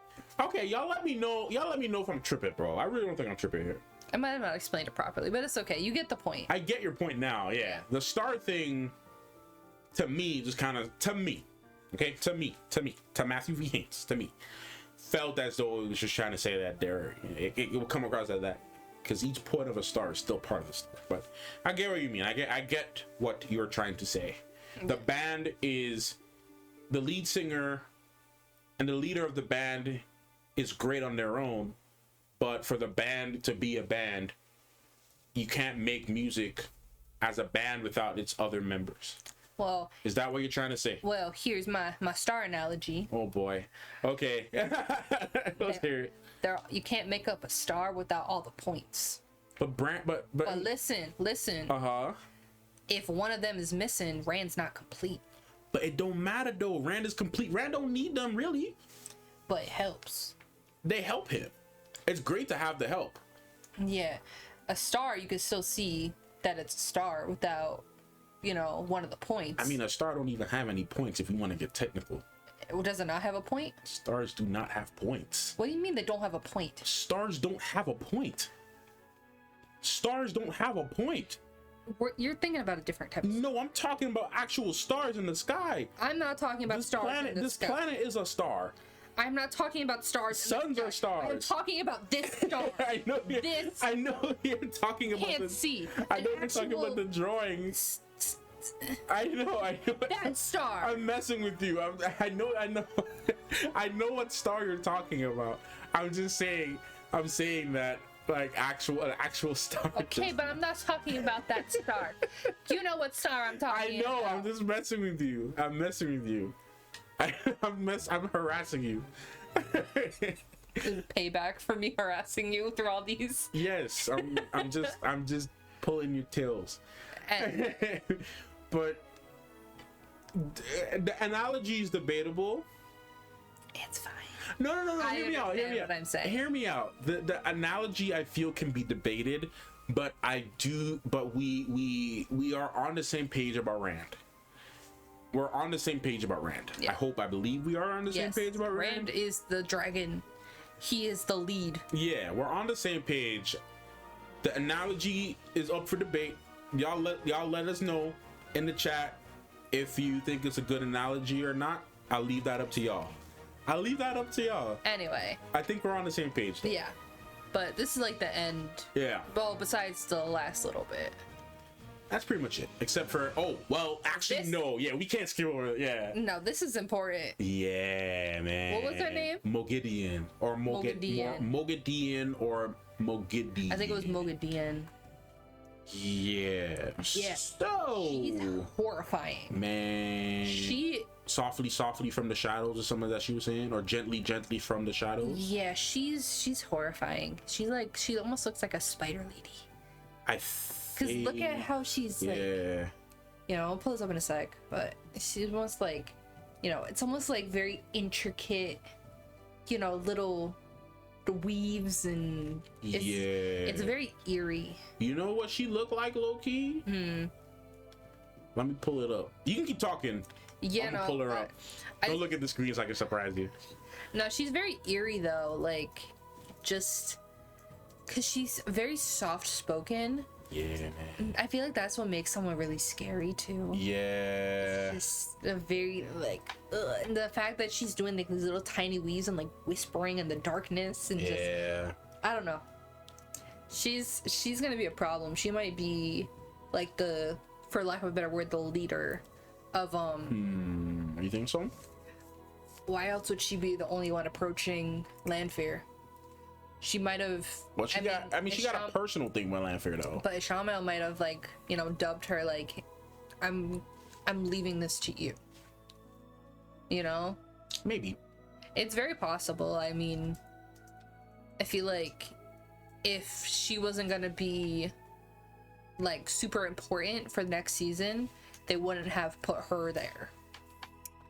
to, yes. you know. Yeah. Obviously, there's like beef there, but you know, either way. Yeah. You know what I'm saying. I get it. No, yeah, don't look at. I'm not looking. I think if I can get this to open up properly, I'm just trying to get the image. I'm just trying to get the image to open up. It's very hard not to look at something. I'm having to like blur my vision essentially, so I'm not seeing this, and that's why you see me looking like this way a lot. Yeah, let me just pull this up real quick. And yeah, I'm very intrigued to see her next season though, and see like exactly what she's about. Yeah, so she reminds me, well, Gideon, you can look now. She reminds me of her. Blade Runner 2049. Yeah. That's Love from Blade Runner 2049. Yeah. She reminds me design-wise of her. Yeah. Like with the white. Looks like her. She kind of looks like her too. Yeah. Like with the white like jacket here, top, and like her hair, how it's cut. Yeah. It's very reminiscent of her. Yeah, she kind of low-key look like her. Low-key. That's what I'm saying. Like if we go back to more of like literally that outfit is like practically the same, minus a couple of things. Yeah, I'm trying to get a good shot of her, man. All right, there you go. Yeah, minus bangs and but that's just the right scene. Okay, there you go. The overall vibe is the same. Yeah. I'm tired of this stuff. But the essence is like essentially the same and looks very similar. Yeah, she looks very similar to her. I'm trying to find a good spot to throw this on. And she's in like the middle. Yeah. All right. Yeah. Y'all get the point. Yeah. The bangs kind of look similar too. Yeah. But like, yeah, man, she's terrifying. Yeah, I'm very intrigued because we're gonna be seeing more of them. Of the Forsaken, season. Yeah. I mean, they're all released now, so all the things in the back are broken. One Forsaken per season. That we won. Well, we had 2 this season. Yeah. So. And we've seen because a crazy thing at the end too, actually. And just because I don't feel like switching the scene, I'm just gonna remove the Nope, you guys are gonna see Wanda in the back.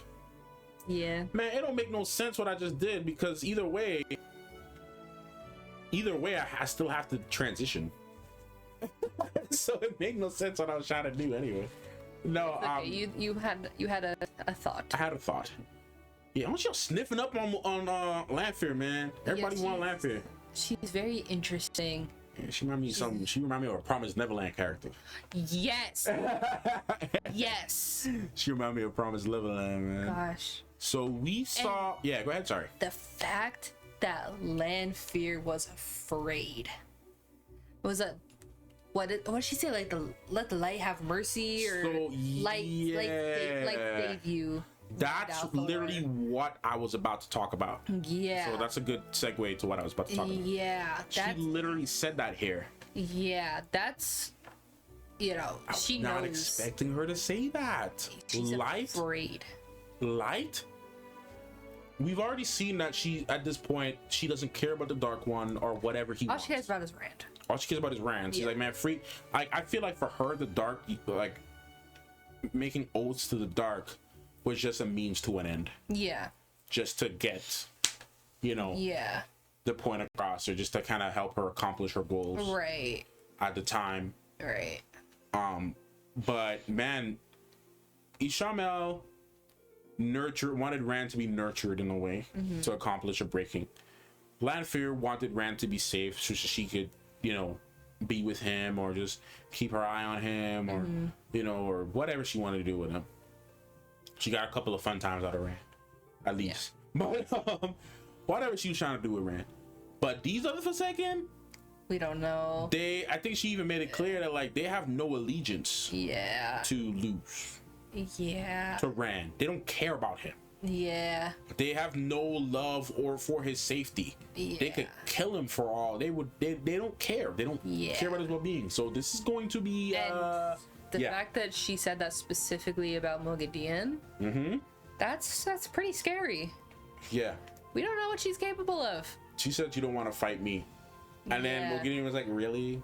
I'm only letting you live here because I'm choosing to. Yeah, and we've seen Lanfear be very powerful and very, you know, not afraid of anything. And from her to go from that to like trembling. Yes. And calling to the light. That is what's getting me. That's how you know this threat ain't no joke. Yeah. This is nothing light. It ain't a light for no lack of a better example. Yeah. This ain't something light like that. This isn't gonna be really intense the next season because you know, never did I think Lanfear will be calling to the light. That's how you know someone is desperate. Yep. You know, someone could grow up, you know, completely atheist, and they're calling to God at one point, and that's when you know things are important. Yeah, that's how you know things are serious. Yeah. Things are taking a turn. Yeah.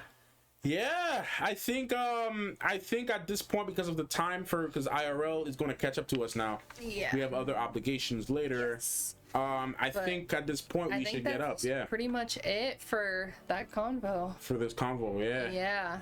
I think now it's time to get to some of the questions that I asked. And we're gonna try to go through these as timely as possible. Yeah, try not to talk too much about them. There was like 29 comments. Yeah, so, a good decent amount. Let me actually refresh the page in case some more popped up. Yeah. That we hopefully, and we had Kate siphon through these comments. Yes. Just to make sure it was safe to read. Yeah. So thank you again, Kate. Thanks again, Kate, for looking out for us. She's been a G this season. Yes, she has been wonderful. Let me okay.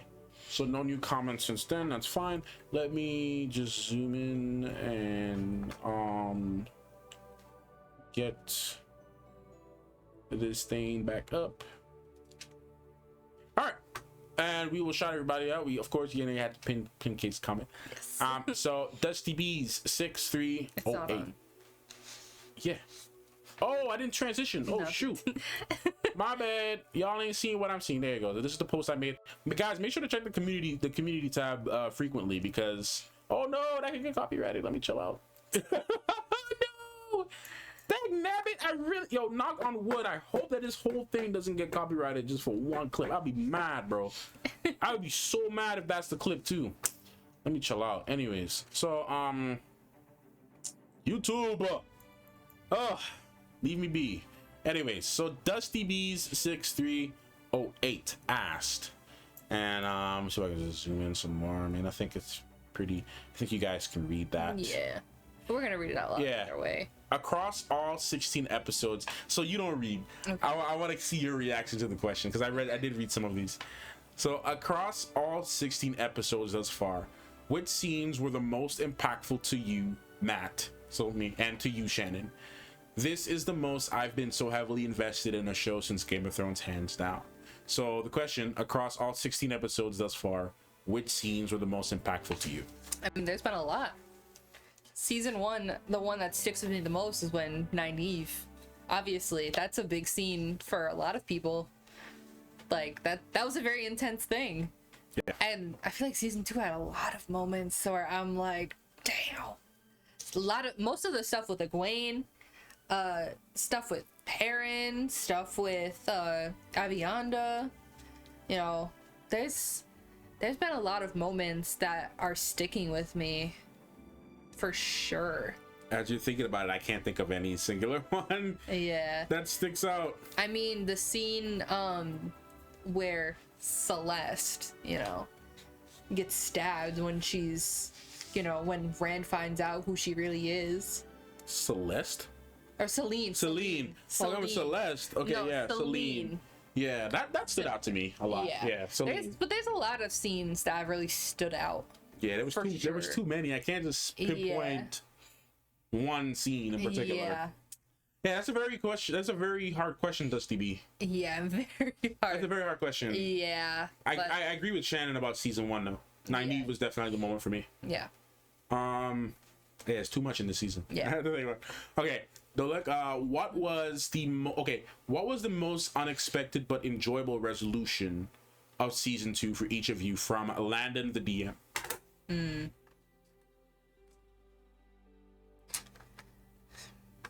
Wasn't expecting Ishamael to die. Yeah. That's one I was not expecting. I thought we were gonna end up getting like all of the Forsaken. Oh, you thought we were going to see everybody at the end? Not necessarily this. Okay. Not this season necessarily, but at some point, I thought we were gonna see like everybody, and we still could, but you know. Yeah, we still very well could. Yeah, but we're going with the assumption that Ishamael is dead, but that was very unexpected for me because I thought that it was like, they unleashed his strongest, like his general essentially. Yeah, so it's like, okay, so this guy's gonna be around, and then ends up dying.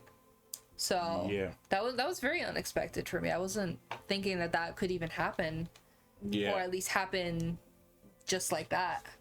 I wasn't expecting that's one for me. I also wasn't expecting Elaine and Rand to have a connection either. Yes, that was I wouldn't say it's the most unexpected, but I would say it was definitely an unexpected thing. I had always wondered, not necessarily about, her and Rand, but like her background, because I'm like, red hair. Yeah. Like nobody has red hair if you're not an Aiel. Mm-hmm. So it's very rare to see. Yeah. Now if you would have showed me that season 1 before they explored all, the idea that, only Aiels have red hair, I would have been like, oh yeah. Yeah, I wouldn't have thought about it. Yeah, but now, think a little deeper about that. But yeah. Mm-hmm. Okay. This question is from Ryan D6841. What new characters in season 2 are you expecting to learn more about in season 3? Avianda, for Avianda. Sure. And the Aiels as a whole, I would hope to learn at least a little bit more. Yeah. A little smidgen more. I think she's one of the main standouts that I wanted to know more about. Mm-hmm. Elaine, for sure, because there's a lot of background stuff with her that we've been talking about throughout the whole thing. Yeah, throughout the whole recap. Kind of have to figure out with her connection to Rand, yada yada yada. Yeah. And we've gotten some name drops over the season too about different Forsaken, so what their goal is, because they all seem to have their own kind of goal and purpose. Yeah. So, learning about them and seeing what their, what kind of style they go for too, You know what, like, no, sorry. No, go ahead. I was gonna say that the Forsaken before Ishamael's death, I'm still gonna say air quote, but death, they kind of remind me of the Ascians in Final Fantasy 14. If you're familiar with that game, I talk about it often on the channel. But they remind me of the Ascians in their structure. One singular goal, right? But each have their own ways of going about it. But now that Ishamael is dead, the rest of the Forsaken are reminding me of Fandaniels. I feel like okay. If you're playing the game, just don't look too much into that Fandaniel thing.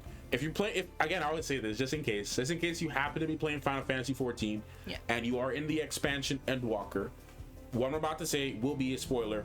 Please do not listen to anything further, and then I'll move on.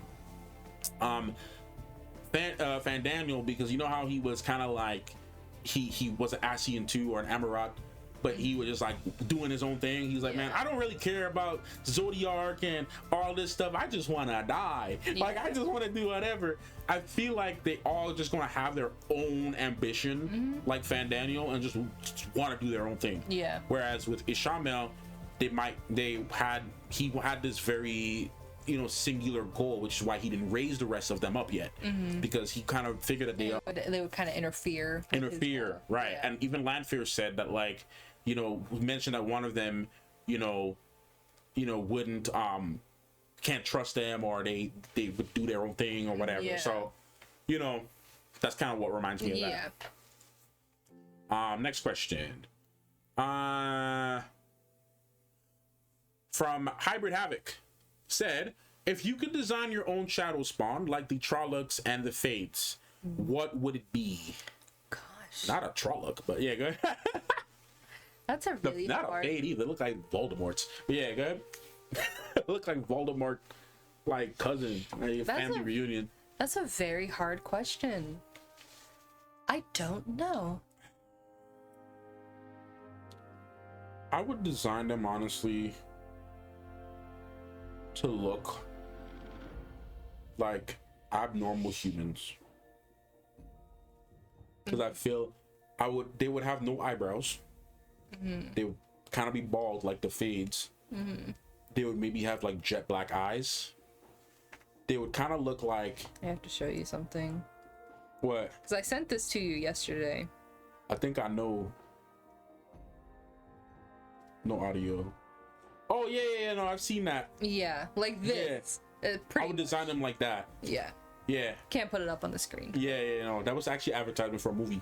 Yeah. For like an alien movie. Yeah. I would kind of design them like that because they would just kind of look weird. Like a stereotypical alien. Yeah. Kind of. But that's not a unique design. The fades are... it's kind of boring, I guess. But they kind of look like freaking dude. Look like man, what's his name? In what? Elvis. Austin Butler? Yes. Kind of look like, his Doom character. Oh, yeah. Yeah, I didn't want to say you wouldn't know his name, but like, kind of look like that. But yeah, I don't know how I would design it. I haven't thought about that. I haven't thought about that possibility. Maybe snake people, but you don't like snakes. It's not that I don't like snakes. I thought you had a thing about snakes. I don't have a love or hate for them. Okay. I wouldn't want one rolling up on me. Yeah. But, they're doing their own thing. The self-proclaimed Slytherin, even though she's not. Okay, we did a test. We did the test. You're not Slytherin. I've done many tests over the years, and I am a Slytherin. But you were, but you're not now. You can't just change it. Well, not according to the official test. Because she don't want to be a Ravenclaw like me. She claims. I have taken many of the tests over the years, and every single time it has been Slytherin. Shannon. Besides the one time. Besides the 2 times. Once. We did the test like 2 times. We did it once. We did it twice, and sister as a witness. Because, bro, she's such a sweetheart. She is not even anything as close to Slytherin. She's such a sweetheart, y'all. She doesn't like confrontation. She doesn't like arguments. She's not like... She's ambitious and like adventurous, but not in the way a Gryffindor is. She's like a mix between a Hufflepuff and a Ravenclaw, if I'm being so real. She likes to cuddle. She doesn't like to be rebellious in like a Slytherin kind of way. She's not no Slytherin. No, my wife ain't no Slytherin, bro. She's not a Slytherin. Like, and guys, I put her on blast too. She was really good in school. Like, her academics were much better than mine, like on paper. Like, she did way better in high school than I did. Yeah, I had enough credits to graduate in 11th grade, but I just had to take required classes. So I couldn't graduate in 11th grade, but how I could have graduated early my senior year. And that's a Slytherin. Girls are Ravenclaw to the core. She's better at reading than I am. She would prefer to read a book than I would prefer to listen to audiobooks. She would prefer to read a book.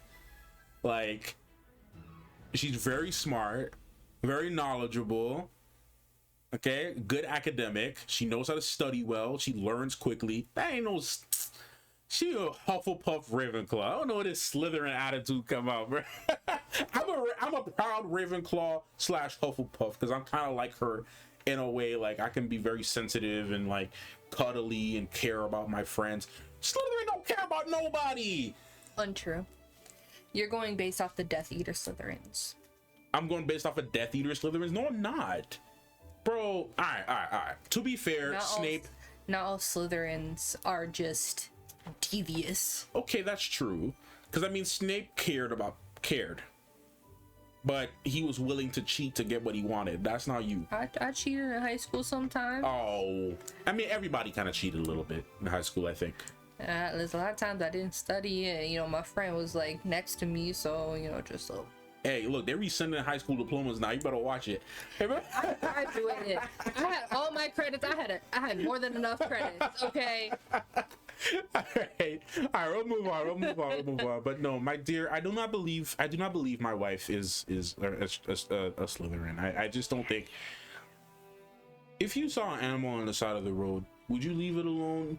Like, if you were in a position to save an animal that got hit, we're gonna move on. Would you leave it alone like a nasty Slytherin, or would you try to help it? We're gonna move on. Yeah, exactly. It's okay, my love. I love you because you're a Ravenclaw and a Hufflepuff, and you're sweet and honest and kind. And that is why I love my wife. That is why I love her. Okay, this isn't a thing on me. Let's get back to the strange old foe. I hope I'm pronouncing that correctly. Who, if any, of the characters that we have already met do you think is a dark friend, and why? I think this question is a... Oh no, he just says that how can't wait to watch your reaction to the finale, catching up on my YouTube this weekend. I should be hearting these comments now that I'm seeing them. I didn't want to heart them before, but... Yeah. So yeah, the question, you got the question? Yeah. Yeah. I don't know. I really don't know. Do you think Varen's a dark friend? I don't think so. She could be a sleeper agent. I hope not. Maybe her sister. Her sister could be a dark friend. The Fade showed up pretty mightily conveniently at the house. I don't think it's Varen, it could be her sister. Her sister could be a dark friend, yeah. I can see that happening. I could see that being... I don't want that to happen, but I could see it. Yeah, I'm with you. Yeah. Kind of with you on that. Okay. Yeah. So... this is a very outlandish theory. And I'm going based off of Alana Priyanka. Yeah. Her Instagram posts. She's hanging out a lot with the one warder. Yes. What if the other one a dark friend? Yeah, we never seen him again ever since he walked off. Yeah, he walked off. We haven't seen him since. What if he a dark friend? It could just be the fact that Priyanka is just really good friends with him, but and not really good friends with the other one. Yeah. But I don't know. That's a good point you're bringing up. They have been spending a lot of time together, which means they might be having a lot of scenes together. Yeah. So it's very possible. Yeah. Or what if they're both dark friends? I don't think the one is. What if Alana's a dark friend? I don't think so. That'd be OD, right? True Black Aja? I don't think so. Yeah, I don't think so. But I feel like the one warder might be. What if... I forgot his name, but... Yeah, I keep forgetting which one is which. Yeah. But what if he convinced him that he was not a dark friend, but he actually is one? Yeah, because he was the first one to, like, call out Lan. Yeah, he was the first one to call out Lan. Mad sus, right? Because the other one seemed very serious about, like, he's like, look, man, if you are a dark friend, you need to tell me straight up. Just tell me straight up, or I will kill you right where you stand. Yeah, that's what I'm saying. I don't think he is, but the other one very well could be. Yeah, Alana could have some sleeper agents with her. Yeah. I hope that's not the case, but it's not that I necessarily think that he is. But he been mad sus though, because he was calling mad people out, because he was like, yeah, I don't trust Varen. Yeah. Is he saying that because he suspects that Varen could be onto him? Yeah. Who knows? Yeah. Very good question, Strange. Yes. Got me thinking. Okay, Elf Song, you weren't supposed to look. I didn't see Elf Song 713. I want you to be shocked by it. Elf Song 713. I would love to know your predictions as non-book readers. Non-book readers. Okay. As a book reader, I have my own theories about what will come next, but I'd be interested to know what you think they're setting up. That's a very broad question. I have no freaking idea. Yeah, I can't even begin to think about that at this moment. I don't even know what they could be setting up. Yeah. I really don't know. Because Ishamael is dead. Yeah. Dead. So all of that plan is out the water. Maybe trying to bring back the Dark One. That's about all I got. That's really all I got. Everything's leading up to the last battle, final battle, whatever. Yeah. But other than that, I have no freaking idea. Yeah. I got no clue, man. I got no clue either. That's a good question, it's but a very good question. I feel like they left us on a way that you don't really know what's next unless you've read the books. Yeah, unless you react exactly.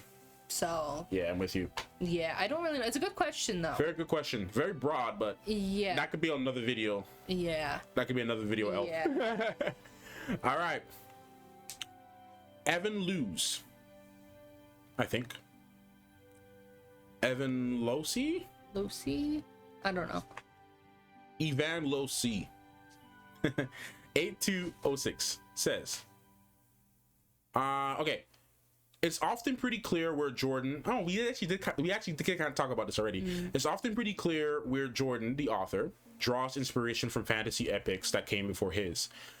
Would you like to discuss this more? We briefly talked about the Dune thing earlier with Dune, but that could be, Evan, I think that could be a good video topic for Patreon and for YouTube. So I'll have to write that topic down. Yeah, we have to, because I'm not super familiar with a lot of fantasy novels. We got Tolkien too. It's a big one. Yeah. But some people are saying that Robert Jordan inspired Tolkien. I've seen that debate. I'm not 100% sure.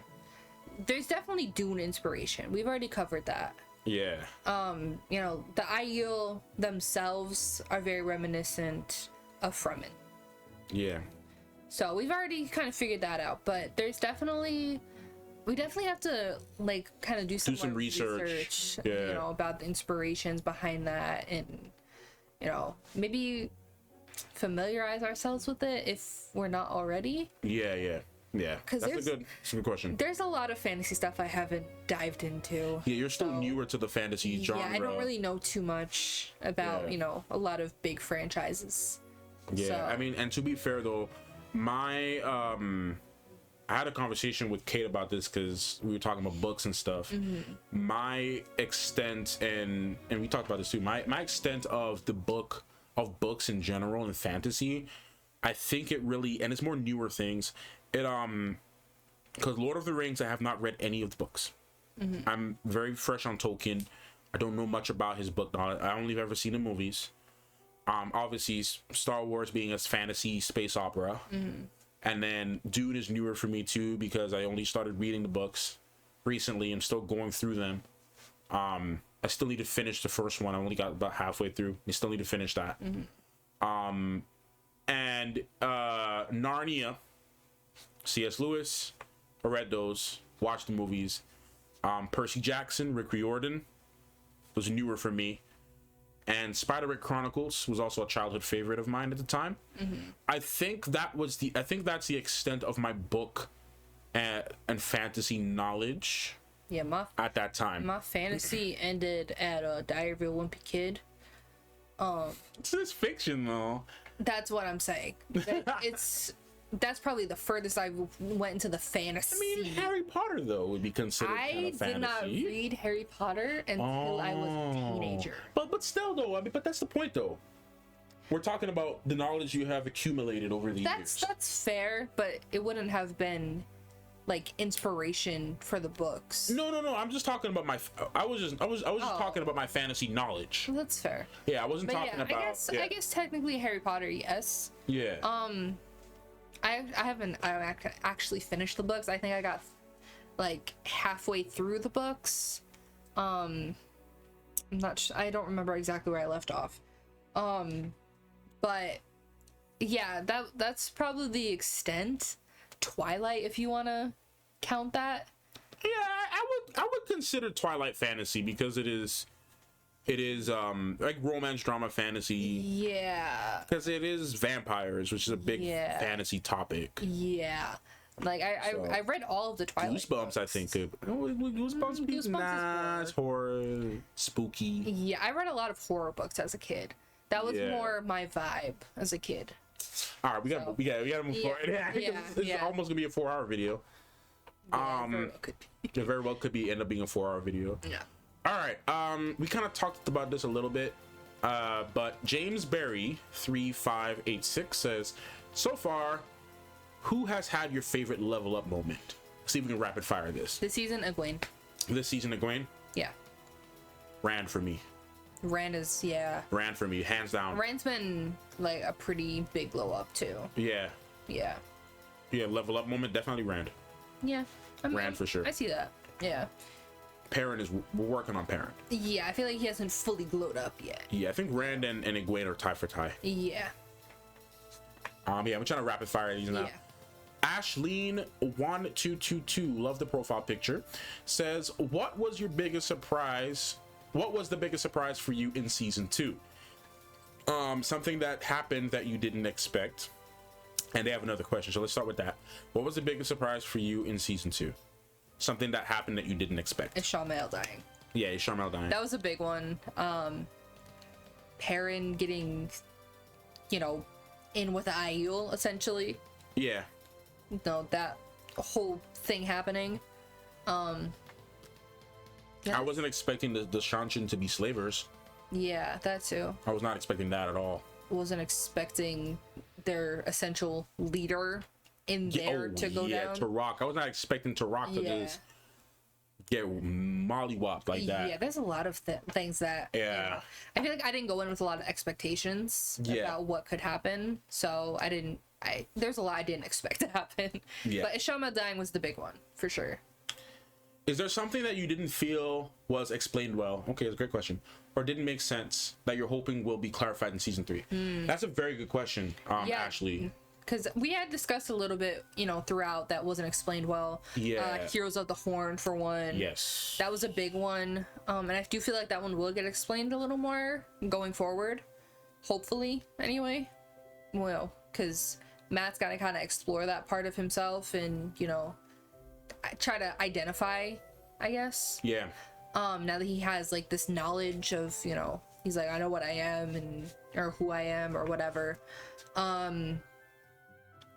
Yeah, that the Forsaken, like, all of them. Do you think they weren't explained well? It's not that they weren't explained well. Or hoping that hoping will get clarified? Yeah, just more about like who they are, and especially like they had in the first episode they had like the table with everybody and like what exactly is that? Who exactly makes I wanted to see the rest of the Dark Friend. Yeah. I want to know more about the past. But I feel like they explained some of that through the bonus content, so I can't really answer that. Say that they're not doing it. Yeah. But in the show itself, I think I would have to just go with Matt and his ability. I feel like that was just kind of rapid fire, but I'm okay with that. I needed a Matt moment, but I needed to know. I want to know more. Yeah, definitely. Okay. Next question from the man himself, Rant Al Moore. Freaking love that name. I laugh at it every time I see it. Yeah, it's great. It's such a great name. that name just it sticks well. Yeah, it does. Yeah. He has 3 questions, so okay, let's see if we can rapid fire this. 4 questions actually, if you actually break it down. Where do you see season 3 going? We kind of touched on that. We can't really elaborate on that right now. No clue. Yeah. Next question. Next question. Is this what you expected after season 1? No. They stepped it up majorly. Yeah. So this was definitely something I didn't expect. But there's gonna be a lot of more like slower moments like there was in season 1. But this was just some of the depth and the exploration of how the One Power is being used. Yeah. Okay, so actually to go back to Ashley's question, that's something I think I want more information as to how the One Power works exactly. Where exactly does it come from? I want more background information on who was like I just want more background information on how exactly the One Power works in general, and also the Wolf brothers. Yeah, I feel like we'll get some more explanation about that. I guess that can answer. Yeah, I guess I can answer some of the question from Ransom Moore in the previous question about where do you see season 3 going. I want to see more Wolf brothers. Yeah, but I have no clue what they're gonna do. Yeah, this can go anywhere. Yeah, definitely. I know that I keep forgetting his name, who plays Rand. I know he read The Eye of the World. I know he read some of the books, so he seemed pretty excited about season 3. Yeah. So I don't know. We'll see. And okay, he also had another question. Which of the Edmund Fields 5 would you would make the best worst roommate? That's a fun question. Okay, best roommate. Who's gonna be the best roommate? That's a really good question. I got an answer. You can go ahead. Perrin. That's what I was thinking. Perrin will be the best roommate, man. Yeah. He's a good listener, but he's also good at holding a conversation. He's good at, you know, being in your space when you want him to be, or giving you space. Giving you space, yeah. He'd be a very chill college roommate. He's very cuddly. He's very cuddly. I feel like if you had a hard day, you know. Yeah, you come, you know, in a non-evasive way. Yeah. In a gentle way. Be like, Dora, I got you. Parent hug would be the best. A parent hug, yeah. Parent hug. I feel like he would make one of the better roommates. Yeah, Perrin would be a really great roommate. Yeah. Worst roommate? The answer is easy, bruh. Actually, no, because Matt would be a very fun roommate to have too. If I was in college, Matt would be a fun roommate. But I also feel like Matt would like steal my chips. Matt is the chip stealer for sure. I feel like Matt is a chip stealer. I feel like Matt would leave his dirty dishes in the sink. You know what? That is true. Yeah. I feel like he's not like. Yeah. He's not super responsible. Worst roommate? Yeah, he's not. So he probably would be the worst. Yeah. He would probably be the worst roommate. Yeah. You probably have good times when you're drunk or something, but yeah, like when you wake up in the mornings, you'll be like freaking Ed. He's a good friend. Yeah. But he's a bad roommate. You know what he would be? Ed from Shaun of the Dead, man. Yeah, kind of. I mean, I don't think he'd be that bad. And not that bad, but after a drunk night, probably wake up in the room and be like, bro, what the heck, man? Yeah. Why you trash the whole apartment, bro? Yeah, for sure. I think Nynaeve would also be a bad roommate. How so? She's very awkward. She's not social, really. Unless... I feel like she would be bad at first. But after some time goes on, maybe she can grow to be a really loyal and really cool roommate.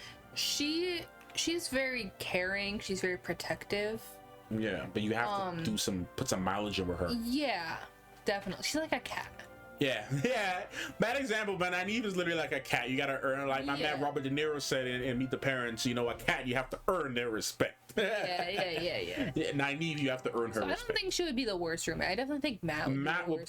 Matt would definitely be the worst, man. Matt would hands down definitely be the worst. Yeah. Egwene.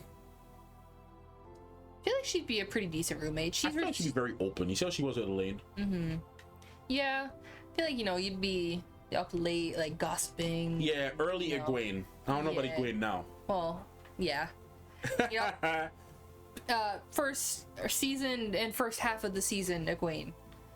You know, because she's different now, but. Yeah. You know. Man, we're supposed to. 3 hours and 30 minutes? Jeez. We need to wrap this up. We gotta wrap this up. Yeah, let's get What would be the shtick of the other Forsaken? So, Rant, we will actually keep that, I think, for another video. Yeah. For a Patreon video. That could be a whole thing. That could be a whole thing. Trying to analyze what they all can do. Yeah. That could be another video. That could be a video topic. Because, Landfear kind of talked about them a little bit too. Yes. So we can kind of go back and get the names. Yeah. And what she said about them. She said one of them was like stupid or something. Or oh yeah. Praetor. I remember read that as Praetorium. Praetor Invictus 3164. That sounds like a Final Fantasy name for some reason. I think you said before you love getting into music of the shows. Could you do something on a different... Could you do something on the different themes that Lauren Bach provided for the show? And which you've liked the most? I can't answer that question now because I can go on Matthew's a big music geek. So that'll be a whole video like for him because I'm not really into it as much. I can appreciate it, but I can't go into it much. Yeah. So. But that's a very good question. I will come back to this for later. This is like a 5-parter, it seems, or a 6-parter. I'm not reading it, but I'm just seeing all the question marks. We should have made this a whole separate video. Yeah, we really should have, but we're here. It is what it is. Yeah, 3.5 hours. Yay! This is definitely 1000% going to be a 4-hour video. Yeah. I don't know how this is going to get uploaded tonight. Yeah. What might do just you have to be uploaded while we go do the other stuff we got to do. Yeah. What do you expect the Wonder Girls, Nynaeve, Egwene, and Madeleine, to do now that Egwene is rescued? Let's try to make it quick. I feel like Egwene's gonna just be closed off for a while for sure. Absolutely. They might go back to the White Tower. They might not. There's a lot of stuff up in the air, especially with Liandrin. Yeah, I don't think there's room for the White Tower anymore. I think that's done and gone. Yeah. I think We do have to go back to the White Tower though for Suan. For Suan, yeah, but I feel like the group, I feel like we're well past that. Well, there's still the issue of Liandrin, Black Aja, all that stuff. Not necessarily them going back to the White Tower, but they might have to go for, because those are the 3 that know about Liandrin. Yeah. So. I definitely think we're well past the White Tower nonsense, though. I think we're well past that. Because they're going to be on the run now. With these Forsaken, there's not going to be no chance for them to settle. Yeah. Do you think we will see any more... Do you think we will see any more relationships form like Nynaeve and Lance? It's possible. Yeah. Anything's possible. There could be someone that shows up next season that, Elaine, falls in love with. What if Elaine and Rand are not related, like we've been saying? And I heard from somebody, I seen somewhere in the comments that Rand is a hoe in the books. Yeah. Being an Aiel, it makes sense. So, what if they're not related, what if Rand and Elaine form a mini relationship? What if there's a little love triangle going on? Possible. Like, what if Egwene literally I can't be around you guys right now. I need to figure out my life. I need to just be away from you guys for a little bit. And a relationship, I don't know, because Rand was really hell-bent and set on finding Egwene and had this strong love for Egwene. Yeah, and he has been this whole time. But then, even that shot with Elaine who's seeing her in a light. Right. So man. She gave me a Arwen moment from Lord of the Rings, man. Yeah. What if it's a situation where it's like Geralt, where Geralt, has some side quests with Triss. But he's destined for Yennefer. Yeah. What if he has a side quest with Elaine, and that is a little thing that's explored. But he's always destined for, But he's always destined for Egwene. Yeah. That's a good question. Yeah, it could be. I don't know. Who do you find the most interesting character so far? That could be a whole thing, but that's a whole thing. That's a whole other video. Yeah. There's so many things we can say about that. So, good question. Probably another video. Yeah. Do you consider Lanfear to be a goodie or a baddie? Define baddie. You have to be specific, right? Yeah. What are you talking about, Matthew? Wait, what am I talking about? That's a good question. I think we both can agree that Lanfear is the baddie. In both ways. She has the energy. She has the Banff energy. Yeah. She got the fits are always on point. The fits are always on point. She's always looking good, period. Yeah. She stays out the way regardless. Never gonna catch her slipping. You never gonna catch her slipping. Her fit really be out there. Yeah. So we know she's a baddie in that way. Yeah. But I feel like she got a little bit of both sides though, in the direction that they're talking about. Yeah. Because it seems like she manipulates the dark to get to what she wants, and what she wants isn't the light. She's an opportunist. Yes. Okay. How are you feeling about Moiraine right now?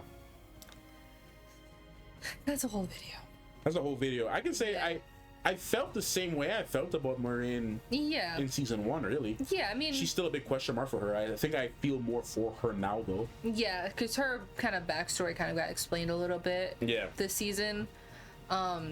So you kind of feel bad for her. You feel for her. There's a lot of things with Moiraine. What do you think Suan is going to do next? God, I don't want to know. I don't want to know. I feel she gonna send John Wick out for them, bro. That's what it is. No, it's definitely, they're probably gonna try to capture some people. Yeah, they're gonna try to capture Rand. They have to. And Moiraine. They kind of have to. I mean, Moiraine was already executed, exiled from the tower anyways. Yeah, but that wasn't like, the plan wasn't for that to be a forever thing. Yeah. So, you know, what's gonna happen now that, you know, Moiraine kind of betrayed her in a sense. Mm-hmm. Oh, that hurts my heart. It hurts my heart. They're gonna be sending the White Tower after them. Yeah. Yeah. Hands down, because she has an example to uphold. They might have to end up like working together though, because of, you know, now the Forsaken, and it's a mess. It's a big mess. Yeah, I have to be careful how I read this. Okay. Yeah. All right, next question. From Tari Sadai 9573. When did you start adding numbers? Is that just numbers that people just choose? I think so. Okay. Because not all of them have numbers. True. Tari Sadai. Do you think our group will stay together next season or split up again? I think like ultimately they'll be together, but they'll have their own things, but like kind of come and go. Okay. I feel like that's probably what's gonna happen, you know, especially because Rand was like the person kind of holding the group together in a sense. Yeah. So I feel like now that Rand's back and, you know, he's proclaimed himself as the dragon, everything's kind of centered around him, but you know, people got like missions they gotta do. Yeah. Side quests and all that sorts of stuff. So I feel like there'll probably be some people coming and going, but you know, for the most part, I feel like, you know, they'll still be a big unit. I feel like they'll pull off the most recent season of The Witcher, where they will, yeah, guys, we haven't eaten this whole time, I just realized. Yeah. Yeah, where they will be together at first, and then split up. Yeah. For a little bit and then come back. Yeah. Okay. Let's try to get through. I don't think we have too much left. From Hybrid Havoc again, do you believe there will be any fallout or repercussions for Liandrin after the plot to kill Moiraine was foiled? If so, what? It's a good question. I have an answer for that already, but let's hear what you get us. I think this kind of goes back to what we said on Dusty Wheel stream about Liandrin becoming a rogue element. Yeah. She might end up becoming like Ventress in the Clone Wars. Yeah, because I don't know if there will be any repercussions. There will be, because remember, straight up Moiraine's sister outed her and everybody else to everybody. Hear me out. Yeah. Yes, like exile, you know, that sort of thing. But outside of that, not from the dark, because she was following Ishamael. Ishamael is dead. Yeah. So in that sense, but she swore her oaths to the dark though. Yeah, but you know. And Ishamael was supposedly in communication with the Dark One. Yeah, but he ain't around right now. So, you know, unless the other Forsaken go after her, then yeah, you know, that'd be the only thing. But outside of her being outed, probably not. Okay. Will you both consider doing a public rewatch on trying to this from King Deuce ND, rewatch The Wheel of Time, trying to look for foreshadowing or nah? Maybe it's possible, but I feel like we do that either way. Yeah. So like a lot of the times, like before, because we're always like thinking back about things. So like before the episodes were airing, we were going back and watching the previous episode and kind of trying to pick stuff out too. So I feel like we kind of do that. We do that on our own, but not like a public rewatch. Yeah. Maybe. I know we're trying to see if we can get my mom. Yeah, Matt's mom to react. So that could also kind of be, you know, a little something. Right. Yeah. From the lady of the hour. Yes, from Kate. From where our characters started in season 1, the 7 that left or were dragged from the 2 rivers, which have had the most satisfying character development? Most satisfying. great question. Perrin? Perrin's has been very satisfying, but I feel like we haven't reached his peak just yet. I don't know. I mean, Kate, I feel like they're all kind of still finding themselves. Yeah. Right now. I feel like the only one that's come close to a big realization is Rand. And he hasn't even gotten to his full potential yet. Yeah, I mean... As of right now, I feel like the closest to having a major glow up outside of Rand is Egwene. Because she has the ability to control it. Otherwise, I would say Nynaeve, but then that's just going into like everybody. But then there's Matt too. Yes. Because now he's reached a point where he's starting to... But you see, I don't know. We'll have to go off of so far because we're still early in their storyline. So I would say so far... It's a very hard question to think about. I would say Rand. Honestly, confidently, I'll say Rand. Yeah, I feel like in the progression, Rand's happened very quickly.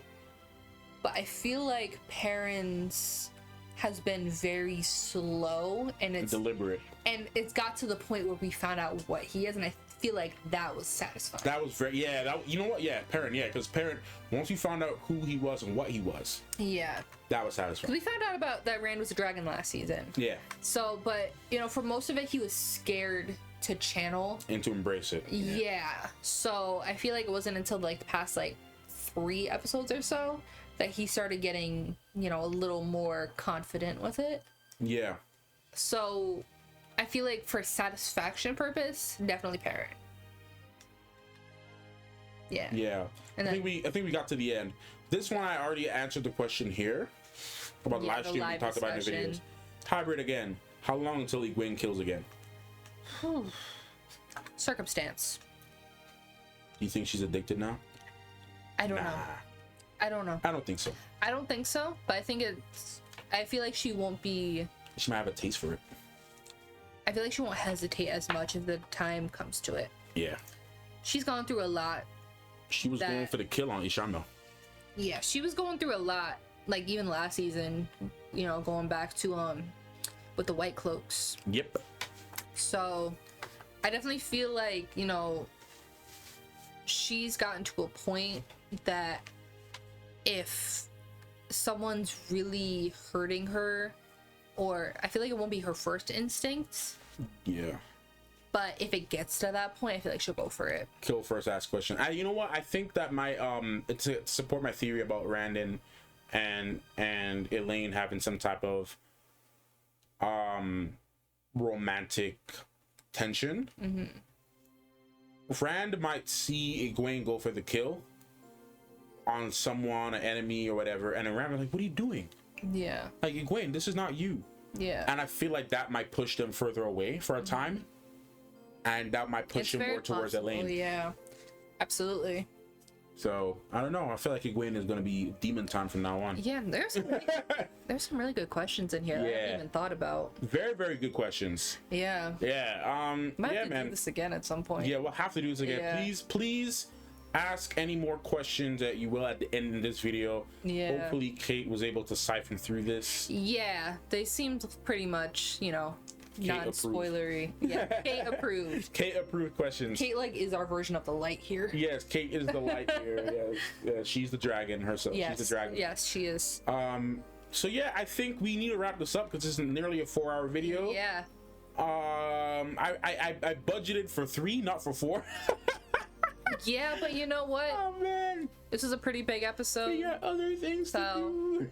Yeah, it's almost 3 o'clock. It's almost 3 p.m. at the time we're recording this. So yeah. Do you want to wrap up, or I'll say this and then you can. Yeah. Just once again, guys, if you made it to the end, thank you so much for supporting us in this journey for the Wheel of Time. And like I said, we will be continuing. Like, your subscription will not be a waste for another whole year. This channel won't collect dust. Yes. We are planning to be committed in doing Wheel of Time videos at least once a month on YouTube, yes, twice a month on Patreon. Yeah. So we're gonna keep the Wheel of Time hype alive. Yeah, and outside of that, we do a lot of other stuff on the channel too. We're doing movie reactions. We're getting back into that. We have a little more time to do that. You know, Wheel of Time and Ahsoka was taking up a lot of that, but we're getting back into that. So there's a lot of things we have to do there. We're also doing Gen V and Loki right now. Yes. So there's also those if you're interested in that.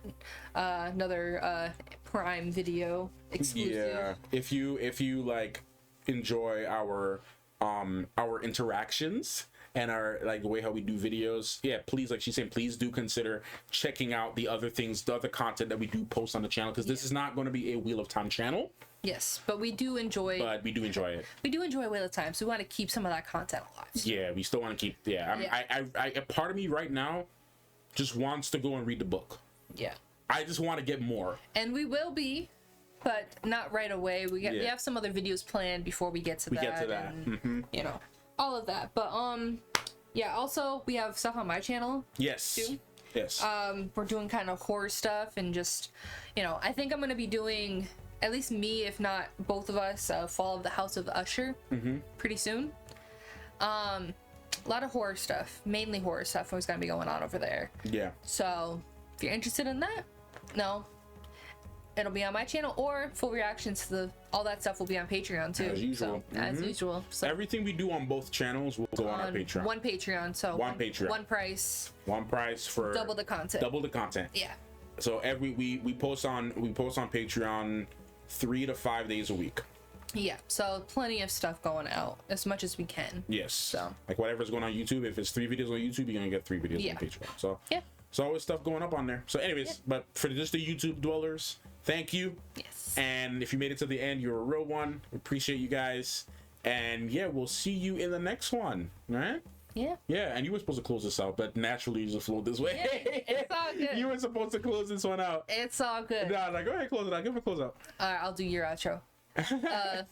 Cosmic Binks and Matthew V. Haynes, aka the Clockmaster. All right, let's just fade the music out like nice and professionally, semi-professional. I wonder how bad the music is. I hope it wasn't too loud. Okay, bye. Bye.